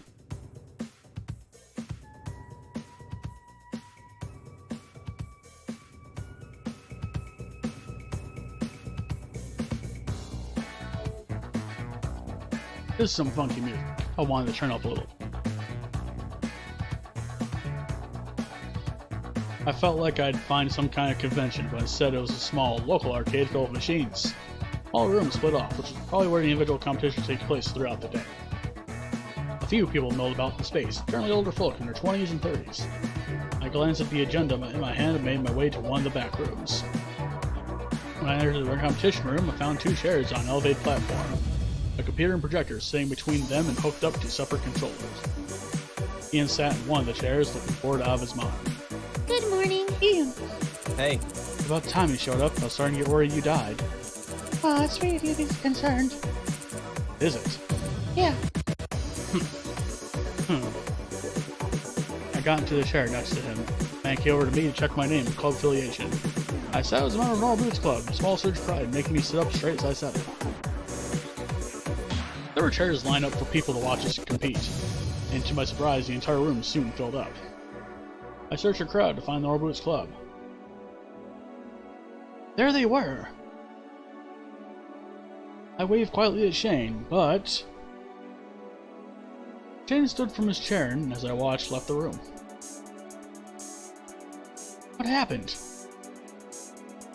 As I stared worriedly into the crowd, blurred movement caught my eye. Luke was sitting in a chair on the fringe of the audience with the rest of the Hidden Block Club, waving frantically at me. When he saw me looking, he gave me a big thumbs up. Ian rolled his eyes. really? Would it kill you to root for your own teammate? I giggled. Finally, the lights around us dimmed and the projector started up, showing the main menu of Dumb and Doom's Revenge on screen. It was time to start. As the MC began his introduction to explain the rules of the game, Ian turned to me, a smirk on his face. Are you ready for this? Yeah. You bet I am. Ready to go? The man turned to us. Ian and I nodded. Then, 3, 2, 1, start! The game began. I immediately clicked to fill my screen with 2 more lines of blocks. Ian began working with what he had. I scanned the blocks for the pink cards, loading them one by one, making combos where I could. I still wasn't advanced enough to plan out tons of combos ahead of time, but I could make it much more likely if combos happened through probability. The pinks were all but gone, green leaves were next. Some dude started flipping at the top of the screen, and was comboing, which meant I had a few seconds before those blocks would fall. I set up a combo on top of the screen and started eliminating the orange blocks below. Then it happened. A sixth combo jumped out at me from on screen. My eyes crossed, I stared at it in shock. I just had to move the top block over one space. Then, as quickly as I saw it, it vanished. Blocks looked normal again. You're dead. As Ian's blocks fell upon my humble kingdom, I slammed the combo into place. 2, 3, 4 combo, 5 combo, 6 combo, 7 combo, 8 combo. Ian's check converted into blocks and hovered above mine. I stopped several more combos and waited for them to fall. 10 combo, legendary! Somebody started farting around rainbows over Ian's zone, and then... blocks. So many blocks. They didn't come in a chunk, they came in a torrential downpour. All rain sides, sliding from left to right and back again. Ian blinked, his eyes and hands and eyes moved frantically over the screen. I wasn't sure he'd ever seen something like that before. I sure hadn't. I continued the combo while this was happening, but at this point there was no need. Ian's screen filled up. He kept trying to make combos till the very end, but... game over. That was it. I won. I stared, dumbfounded, at the screen in front of me. Ian's mouth hung open. The room was silent. Then... Whoa! yeah, Hana! Aw, yeah! I knew you could do it! I glanced up to see the room applauding. All of it, even the hidden block club. The announcer was gaping at the screen. I've never seen a skull that high! Certainly I was right as a tomato. I stood to climb off the platform. Not so fast. Ian stepped in front of me, grim as always. I braced myself for his infamous sarcasm. But to my surprise, he laughed. Hana. That was a hell of a game, Hana. That's exactly what I wanted from you. He held a hand in the air. I lifted his head in confusion. Don't leave me hanging. Yeah. Oh! I high-fived him, and he clasped my hand in his. Thanks, Hana. That was fun. Then he disappeared into the pressing crowd. I scrambled through them as well, eager to find Shane. See? I did it! I won the tournament! I wanted to shout at him and rub it in his face for not believing in me, much as he tried near the end. But as I scouted the room, I realized Shane wasn't there. He never came back. But why not? Oh, his event's up next! Of course, that's why!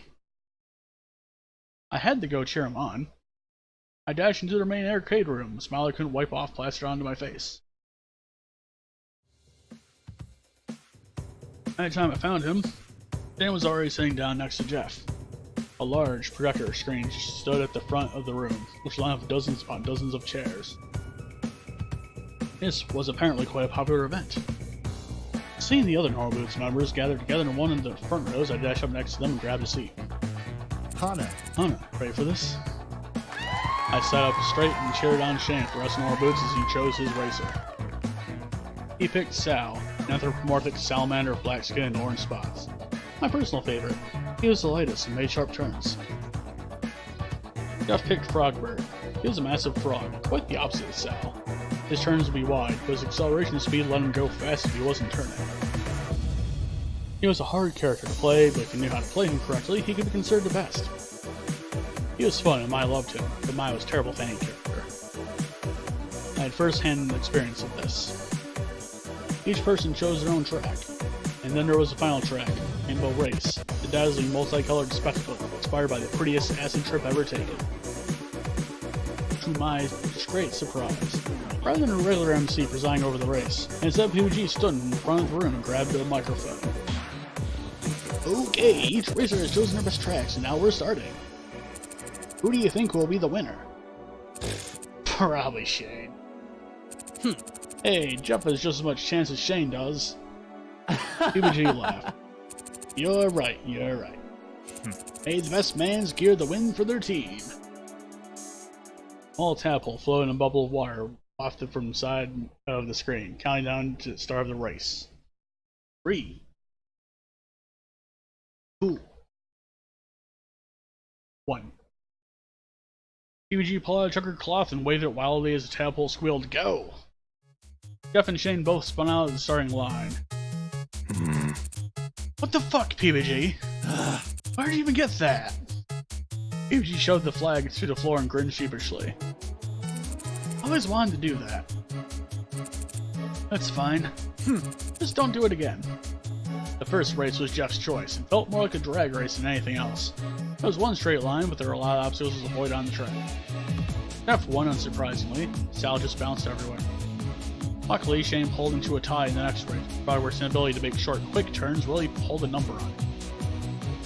Finally, it was time for a rainbow race. I could see the strain in Shane's face, his jaw clenched tight. You can do it, Shane!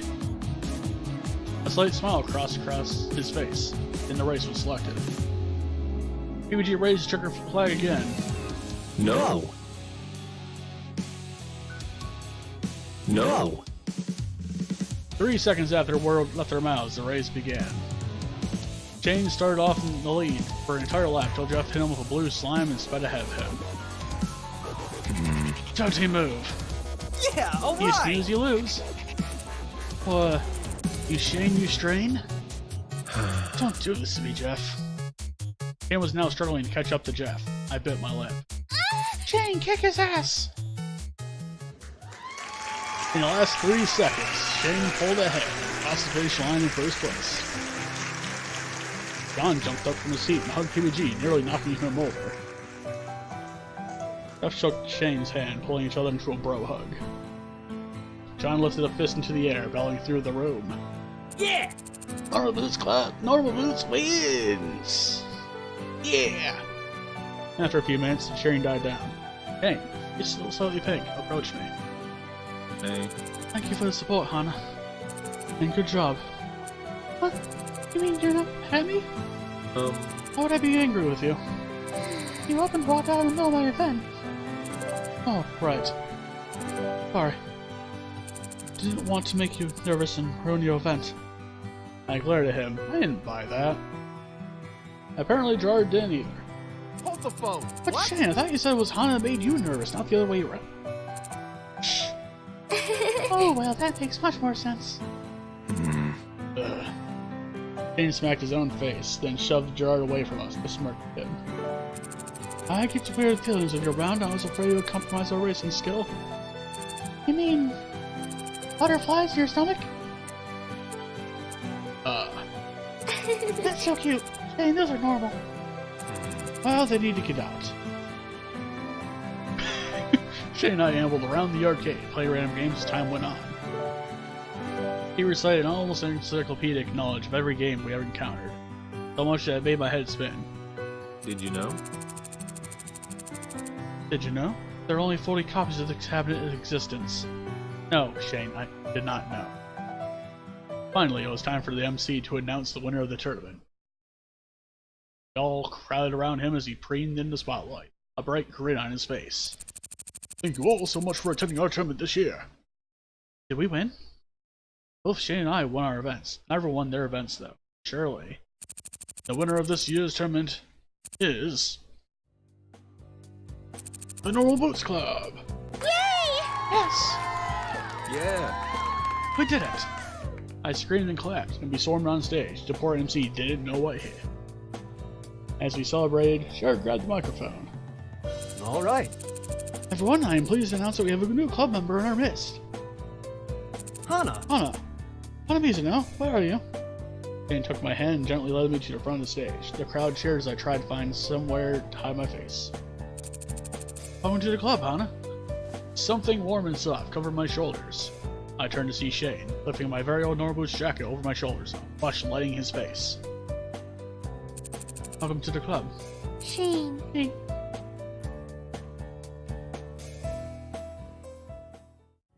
When the celebrations finally ended, Shane and I walked back to Asagao hand in hand. I told you I could do it. You did. I'm so proud of you. Are we still on for pick tomorrow then? Yeah. Of course. I'll pick you up then. I think. Shane stopped mid-sentence, only blinking at me. Bye. Okay, have a good day. He turned on his heel and stalked away. Again. I hoped you wouldn't make a habit of it. Shaking my head and drawing my jacket closer around me, I headed to Primrose's house. I almost couldn't sleep. I was so excited and nervous.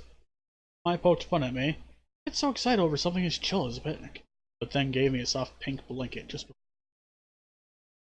My favorite. It'll bring you lots of good luck. With that in hand, I rose early and got ready for the picnic. I was still sleeping. The tournament took place the same day as one of her biggest games. I doubted she would bother getting out of bed before noon. Jane knocked, right on time as always. Just before I went to the door, I passed my new Normal Boots jacket. With a grin, I slipped it over my shoulders. The newest member of Normal Boots Club. Hey. I see you're up on time. Yeah. Of course I am. Ready to go? Yup, I even remembered to pick up our sandwiches. My heart stopped as I turned to the basket in my hands. I forgot. Calm down, Hannah. I've got them. He packed the sandwiches on top of the basket, then took it from me with an easy grin. Let's get it going. Today it wasn't as warm as I would have liked, but at least it was sunny out. The weather report was right. For once. As Shannon and I made our way to the picnic field, we traded jokes and comebacks. I prepared for today. I was definitely going to impress him. Okay, so I've heard this one. Did you know, in the 1999 game, The Tour of Worlds, hackers have been able to dismantle the code in the game to extract symbols? Oh yeah, that was actually in Tour of Worlds too. It's fine. But, did you know they recently cryptographed the symbols and found out they formed a secret phrase? Relay? Really? It said, I bet you can't decode this. They made a noise akin to something coming out of a horse. Dicks. What's even the point?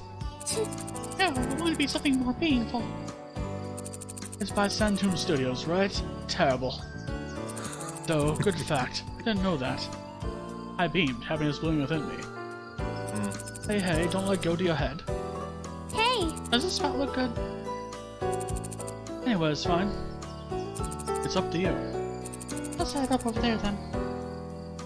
I sat the basket down in the grass. Shane hung the pink basket over his arm, reminiscent of a butler.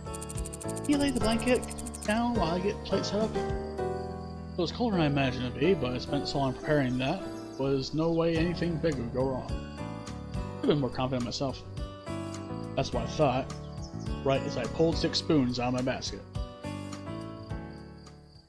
There were only supposed to be 2. Something wrong?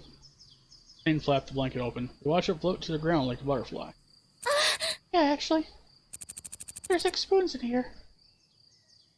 Shane shrugged. So? Oh, you don't understand. There's 6 spoons. That means... My hand searched for the rest of the basket almost frantically. That means there are no forks. That's it? We can make do with it. We don't have any fork-worthy items anyway.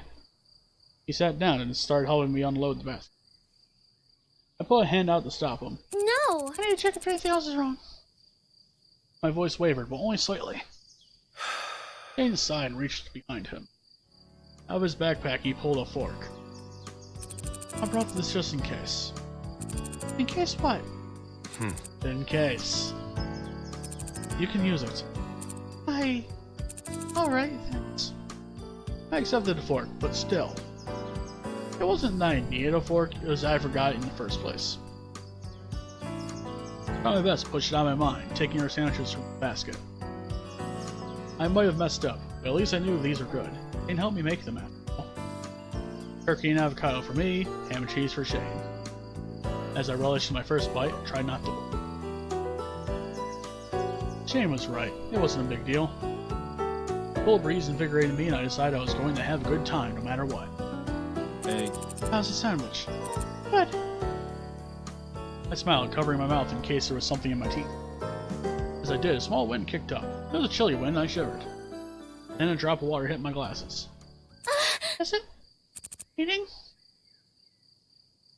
Shane paused mid-chew, putting his palm into the air. I don't feel anything. Like him, I gazed up again. There were some clouds, but they were mostly the fluffy light ones. Right, I need to calm down. But it was hard to stay optimistic at this point. Shane must have noticed the look on my face because he slipped his hand into mine. out the ground, willing my palms to stay dry. Uh, Half my hand is sweaty. We were worried about the same thing. Devilish idea came to my mind. I did my best to hide my grin. Feels like you just washed your hands and barely dried them. Shit! He released his already loose hold and tried to wiggle out of the grasp. I held on. No. Don't worry about it, really. Cold drop hit the top of my head and I looked up.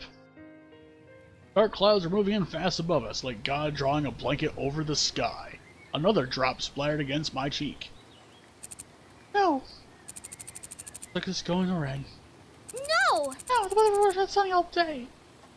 well, Sometimes those can be wrong, Hana. I let go of his hand and held my palm towards the sky, daring another drop to fall. Shane's eyes were on the sky as well. The reports aren't always accurate. The dark clouds pillowed above us, but still I refused to believe. Shane put his hand out again for me to hold. Let's just go back to the dorm. We can have a picnic another day. It's not a big deal. That's not the problem. Now we can have our picnic any day. I can make more fish sticks and trumpets and... what? Trumpets? You still don't know about that? Just one thing to go right, Shane. Just one thing. Everything I've tried to do for you with you ends up a total mess or almost killing you. Maybe some of it was bad luck, but after a while the only conclusion was that I was a problem. A gust of wind blew through. Several droplets landed on me, dotting the lens of my glasses. Shane seemed at a loss. I didn't blame him. Not only was picnic being ruined by rain, but now I was ruining it with my stupid emotional outburst. And now I'm making it even worse. My voice cracked. Anna. The damn book. My tears fell freely, as did the rain, right on cue. Shane put a hand around my shoulders, but even though through bleary eyes I could see his jacket getting wetter and wetter, I shrugged off his touch. From the first moment you met me, you absolutely hated me. When I wanted to join the club, you warned everyone against me. When I was asked to be in the tournament, you told me I couldn't do it. I made those crumpets, those damn crumpets. The last thing I wanted was to cause you pain. The soporific skies seemed to be emptying out all they had at this point. Maybe you don't hate me, but Shane raised an eyebrow at me, then dripped off his nose. this might not have been true, but Hana. He said it like a warning. He wanted me to spit it out. I balled my hands into fists, gathering all my courage. I was finally going to tell him. I felt like I was just a replacement for Emily. Shane stared at me in shock. I would have thought time stopped had droplets of rain not continued dripping off his hair. He was so taken aback that I faltered. Was I wrong to feel this way? No. You want? But No buts, Hana. He stepped closer to me. We were only a few inches apart now. You're more than anything I could have asked for. Could have hoped for. Emily was holding me back, and I her. You helped me bloom. With another step, he closed the distance between our soaked lips. The flood in my mouth cleared, and a bed of flowers burst to life in its place. I instinctively leaned into it, at that moment feeling protected from the entire world. Shane brought a hand to my neck and pulled me closer, though our soaked garments were one. Finally, he pulled away, his thumb resting on my jawline. Beads of water hung off his eyelashes. I do like you, okay? You. It's just hard for me to show it. The darkening skies erupted by a clap of thunder in the distance, for an instant illuminating us both in a flash of white light. This is still so scary for me. He was smiling so sincerely that it was hard for me to look at him. Sorry, lads, of the coffee. I know I'm okay, because it's with you. I like you too. But you knew that, right, didn't you? He smiled sheepishly and nodded. Most of his years spent trying to ignore that fact, probably. Shane glanced at the sky, then turned to his magical backpack. DG. Hell yes. He unfurled an umbrella above us, a gentle smile on his face. You? I figured you might forget something like this. Shane. Hey, I really wanted to kiss him again. I put my hand to his face and moved forward, our lips connecting a second time. I thought this would happen at Flower Festival. Really now. I completely forgot you were going to draw me. I couldn't figure out your drawing. Ugh. You kept saying things like, "Are you ready?" and "Are you okay?" What's Joseph, alright? He laughed as I imitated his little sultry voice. Sorry it took so long. His apologetic smile warmed the depth of my rain-soaked heart. He put a hand outside the umbrella, shaking his hand. How about we get back to the dorms? I nodded. It was getting cold in these clothes. He held out his free hand. I took it again, this time with no doubts in my mind. Killed myself the whole way back. When we got to the dorm, the rain had already darkened the sky to the point where I couldn't tell whether it was day or... You're not doing anything else tonight, right? No, I'm really tired. Crying your eyes out usually did a number on a person. I think Gerard is going to be at John's till late tonight if... He trailed off, eyes glued to the floor. I leaned forward to catch his attention, hands clasped behind my back. If... Well, I got the new Dog Cop movie. You invite me to watch a movie in your room after quiet times are almost over? I'm trying. And you think that I, one of these know, the first Norwood's club member in years, gonna risk detention for you? Ding gaped like a fish. Yeah. Well, you thought right. Let's go. Yeah, he led the way, if only because I was already in front and opened the door to his always clean room. Once again, I put my mind to shame. Room to shame. And went directly over to his spick and span bookshelf. He slipped out a yellow DVD, then handed it to me before grabbing his laptop. The cover of the DVD was a graphic design disaster. The yellow background was so bright it was blinding, overlaid with a terrible red font. Drops of blood hung off the letters symmetrically, and the main character on the front. It was a police officer with the head of a beagle. This doesn't look good. Jane crawled into bed next to me, pulling a light knitted blanket over us. I swallowed hard. Don't think about being in a boy's bed, huh? You're just watching a movie. Just a movie. Focus. yeah. It's gonna be awful. Did you watch the first one? I shook my head. I never even heard of it. It didn't seem like one for indie films either. A friend from England got me into them. I like one of the actors. Nothing happens in the first one, so you're not missing much. I looked down at the cover again, tracing the bloody 2 with my eyes. They couldn't even choose a German Shepherd? You know, an actual police dog? Don't judge a dog by its face, Hannah. I threw his pillow at him, which he blocked with ease. His sly grin was interrupted by the telltale signs of an itch in the nose. Achoo! Oh no, getting sick? I realized I was still holding the pillow as if I were going to swing it again. I put it down, Shane winced, fingers pinching his nose. Maybe it's the dust. He eyed the pillow, then the blanket we were sitting under. You know, if you want. If I want. I only tried once in this room. Excuse me? Yeah. A blanket fort. That did not go where I thought it would. Shane chuckled at my face. Well, It is a little drafty in here. Little fort could be fun.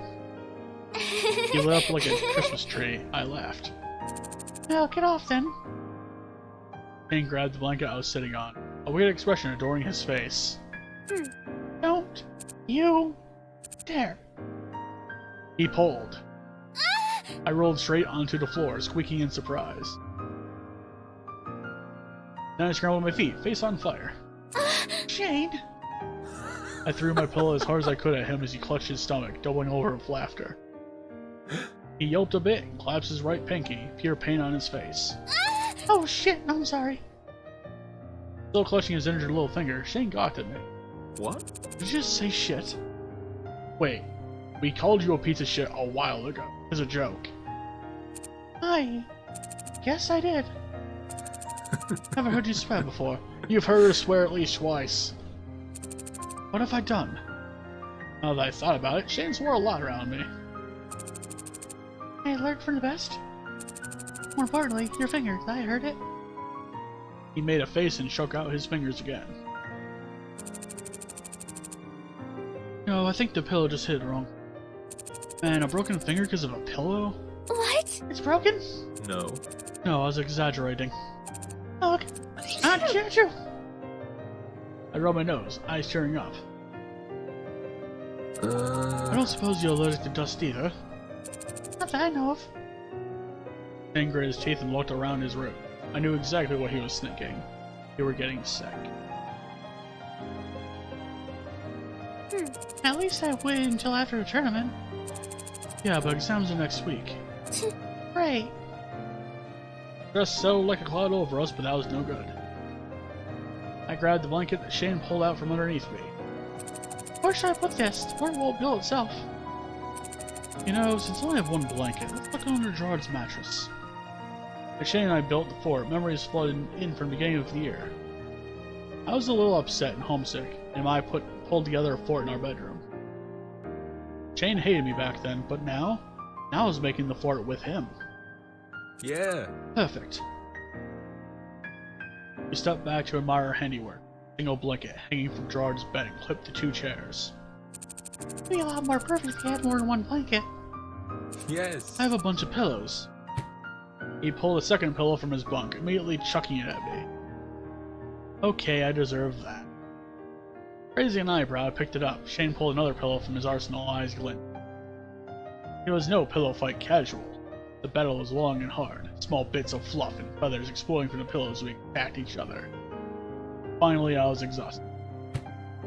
Shane bopped me in the head with his pillow, and I was sent off balance, falling onto his bed. I couldn't stop the giggles from pouring out of me. You okay? Shane peeked inside the sheet curtain and stretched out his hand to help me out. I threw a pillow at his face. You worry too much. I smiled, laid back against the pillow. Oh, Her bow was missing. Shot back up and ran over the back of my head. I looked up behind me, spinning in my sitting position. my bow. What? Huh? My bow. It's gone. I twisted every which way. I panicked as I looked for the red ribbon. It's been gone for a few minutes. Really? Really? I didn't notice? I patted the back of my head again, as if it would suddenly reappear. I didn't think it was important enough to mention. It's important. Okay, well, let's look for it. Yeah, it has to be in here. It probably got knocked off when I was jumping around. We searched under the bed, across the room, beneath the blankets, but nothing turned up. I forced myself to stay calm. I'll keep looking for it, but for now maybe we should just forget about it. No! I shouted at him, and Shane's brow instantly. Sorry, I need it. For my luck. You're cute without it. His compliment bounced off me, ineffective. I needed my ribbon. Hey. If it's that necessary, I'll buy you another one. Thanks, but I need to find this one. He blinked at me, then moved on to the other side of the room to search again. I felt bad making Shane tear apart his room for me, so I tried to think of a joke. Being a pirate is called pirates. Dang, I really regretted this one. I don't know why. Because they are. Shane sneezed from under the bed. He slid out and looked at me from his position on the floor. What? Say that again? Couldn't hear. Because. Never mind. He raised his eyebrows again. I changed my mind. It was too painful. He chuckled and crawled back under the bed. I paused, taking another sweeping look around the room, then tapped him on. I think I'm gonna give up for now. What? What? Why? Has to be a room somewhere. I'm too worried to do it efficiently. I felt bad for stressing him out. Let's just get my mind off it for now. Sure. He wheeled up from the floor and sat on the bed. Want to start dog cop then? Yeah. Yeah. Shane patted the spot next to him and I sank down to join him. Pressed my head on his shoulder and yelled. Ah, but we haven't even started yet. I Well, was up all night setting up this pig for you. I'm sure Doc Hop will wake me up. Sounds so exciting. Despite being so close to each other in his bed, Shane was almost completely fixated on the movie. He didn't move a muscle, just stared at the screen as though his life depended on it. Made me feel kind of bad, but he did mention he liked one of the actors. Oh no, I found another sneeze coming on. Both at the same time sneeze. Shane sighed, reaching into the darkness and dropping a box of tissues in front of us. We continued to watch. My neck started to hurt. I shifted a bit with a sniffle, trying not to disturb Shane too much. He let me adjust his eyes still glued to his laptop. I took this chance to sneak closer to him, closing small distance left between us. I turned to face him, but he was already looking at me, and we both smiled.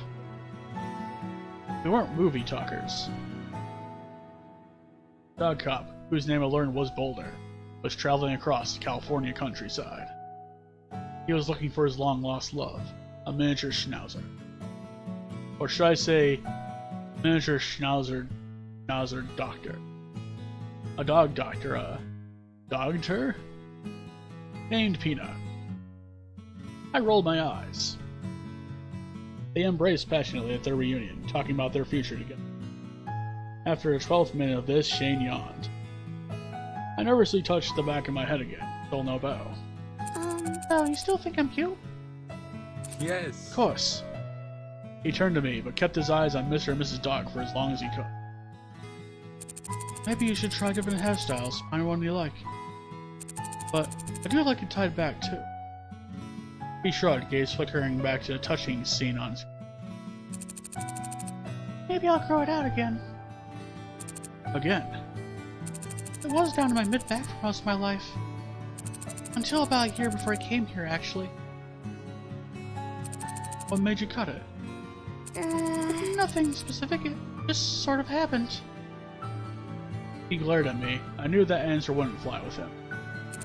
I didn't choose this hairstyle, per se. What? What? Your dad? No. Then who? I sighed deeply, not wanting to spoil the move something like this. Well, I was bullied for much of my life for my hair. You don't have to talk about this if you don't want to. I should have told you this sooner, then maybe. I stopped, but Shane made a face. I bit my lip. Maybe you would have stopped targeting me because of my hair. Not like that you sold too, but you definitely did earlier in the year. Shane lowered his head, both acknowledgement and apology. Okay, now I'm more curious. It's one of the biggest reasons I moved here. Shane quickly tapped the spacebar, pausing the dog's big frolic. Then he gave me his full attention. I guess it's story time. I invite my best friend over to a sleepover. Most of my former friend group banned me, but she was still there for me. I didn't even originally want to have a sleepover, but my dad insisted. He saw I was struggling and I didn't know what else to do. When she came, things were just like old times. She didn't mention any of what I was being accused of. I felt like maybe things would eventually get better. I fell asleep first. I woke up to the sound of scissors snipping. Michelle was holding pink locks of hair and laughing. My hair. She cut it all off. My dad was understanding. He kept telling me he was cute. Everyone liked my new haircut. But I didn't go back to school after that. That's why my dad spent all of his money to get me an Asagao. It was the only way I agreed to go back to school. Honestly, I didn't think I'd get in. The day before I left, I was still anxious about my hair. My dad came to my room with a red ribbon.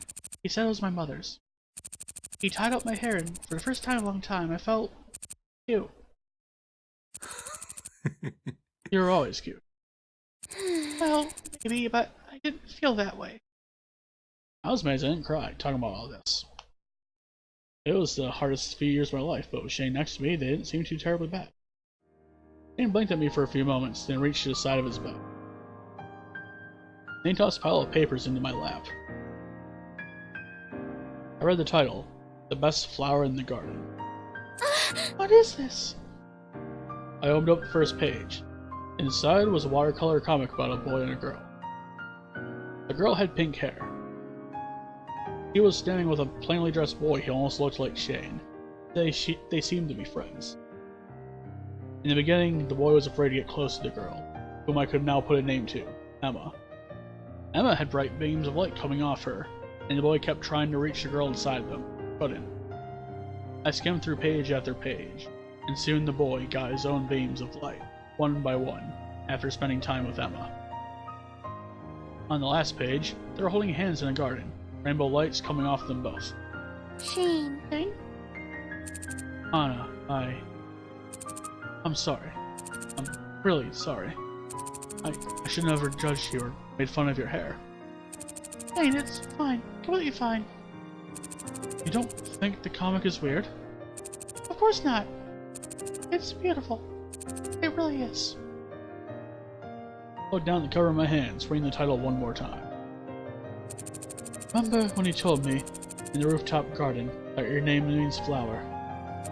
Those beautiful flower in the garden? Yeah. Of course. Shane pulled me into a hug, warm and comforting, buried my head into his chest, inhaling deeply. He was wearing clothes. Oh! He stopped suddenly, pulling back. Something slid out of the back of my jacket. My bow! Must have fallen down back there. See? You would have found it eventually. I quickly tied the ribbon back into my hair. How does it look? Back. You look perfect. I buried my head into his chest out of pure relief. Thank you, sincerely. Car's probably coming back soon. It's past the hours I can be here. I didn't really want to leave and end this roller coaster of a day, but I could understand that he would want me gone. I wheeled around, trying to get to my things at the edge of it, but Shane wouldn't let go. At least finish Dog Cop. I rolled my eyes, pretending to be mad. Shane saw through it, and I slouched back into his arms. And so he finished Dog Cop in silence. Boulder saved the world with his dog guns and crazy dog one-liners. He settled down with his now dog wife Peanut, finding a cozy dog house in the American Midwest. The Dog West. The credits rolled, showing both the names of the human body model and the dog head model. Boulder's Dalmatian sidekick's buddy was named Shane. I elbowed Shane to get his attention.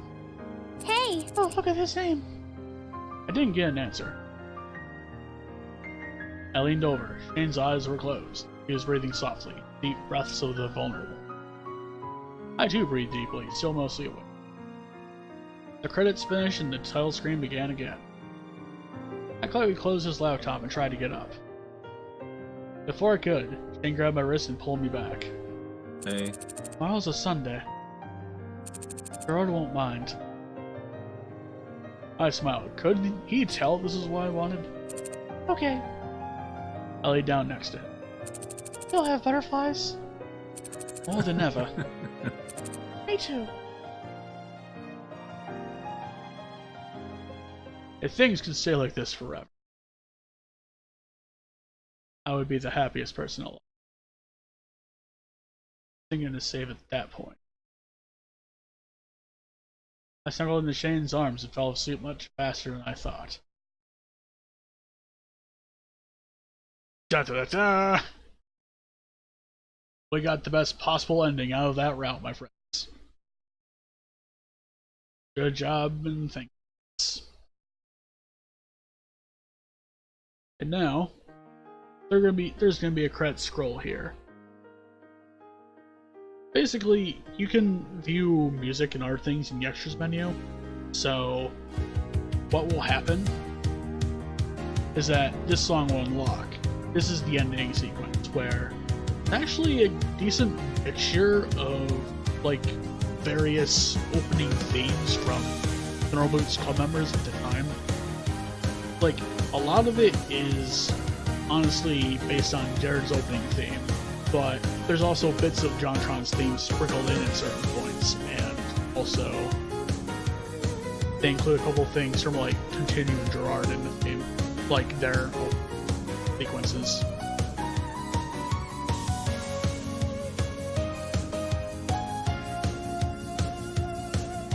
And also, about Shane's route. A lot of people, when this game came out, considered this to be the hard mode of the game. Like, it was hard to romance the guy. most people would end up picking, like, doing the Heimlich early on or something, or would do something minute that could ruin the ending. Now, with Shane's route, it seemed like that almost anything that you'd pick would cause a bad ending to occur. And also, when this game initially released, it was actually extremely hard to get the worst ending. You had to do a very specific route, but it was changed up so that only one of the options could allow for the worst ending to happen. Like when you picked it, it would unlock another choice later that would allow you to get whether the worst end or the... We avoided making that choice, thankfully. So, there's that. Anyway, there is an after credit sequence for best endings. Are you excited? Excited? Are you kidding me? I'm absolutely terrified. I've never been on a plane before, let alone flown 12 hours to the other side of the world. Shane chuckled, taking my hand in his. You'll love it. Once you're in the air, you'll get all the quiet time you want. And then we'll be together. But that means if we crash, I'll lose my life and the life of the person who matters most to me all in one go. I guess there's nothing I can do to convince you. Shane leaned in and kissed me. As he did, my heart stilled. I lost myself in the cover of his embrace. After a few seconds, he pulled away, a sly grin on his face. Feel better now? Maybe. I'll just have to kiss you every time you get nervous. There's so much work, you know that? I shoved him, now he's wanting to hear it. You'll have to get used to having me around. We'll be sharing a bed after all. Shane? I'm just saying, my family's house is tiny. They don't pretend like they don't know what young couples get up to. Shane?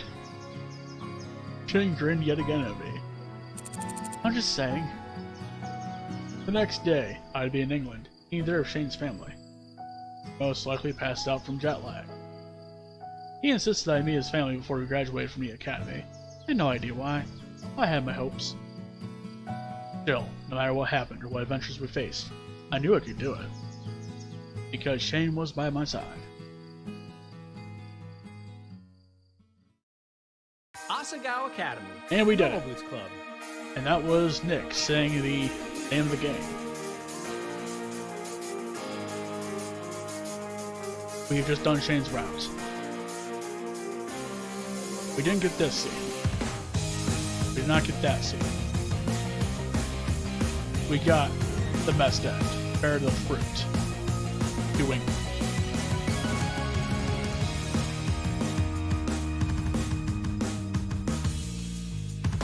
There's another thing we can do here. We'll listen to the song in full before we end the stream.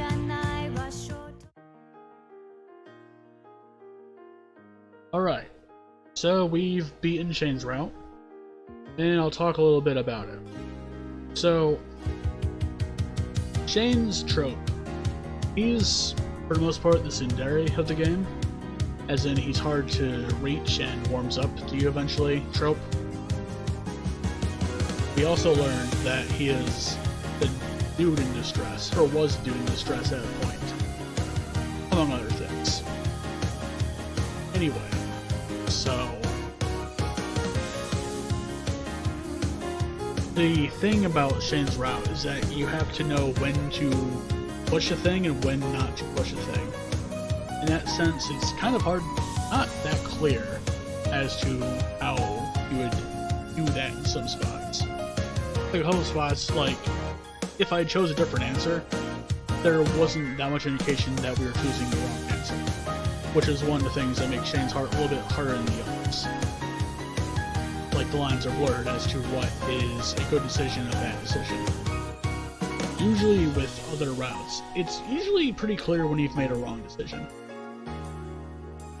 There's another exception, there's an exception to that rule in John's route where it's very hard to know what the right and wrong are in that one, but generally speaking, that's how it goes with this game.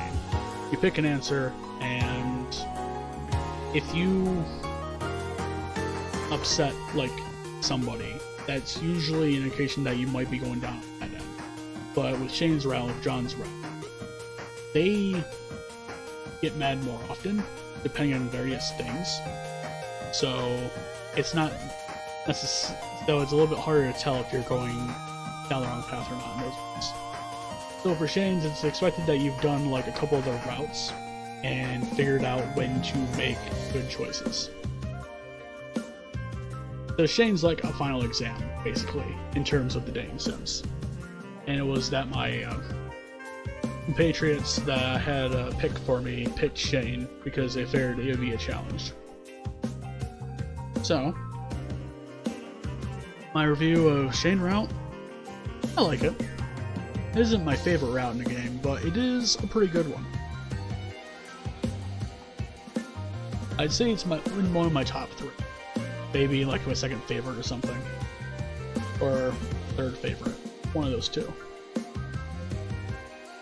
Oh well. With that said, I'm going to go raid somebody on... I think I'm going to do it.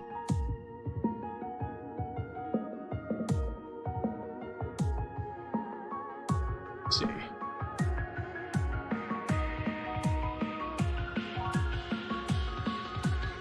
We'll also play the ending theme while we're out in the screen. And thank you for the alert. You've actually reached the end of the stream, but yeah.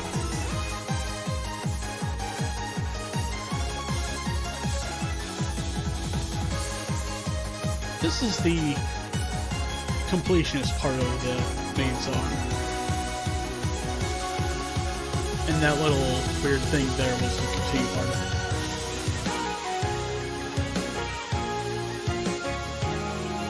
Alright. Huh. He's on.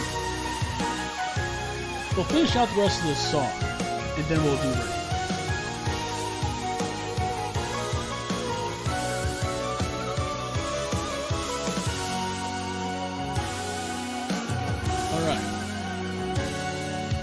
So I'm going to be putting up a poll in my personal Discord.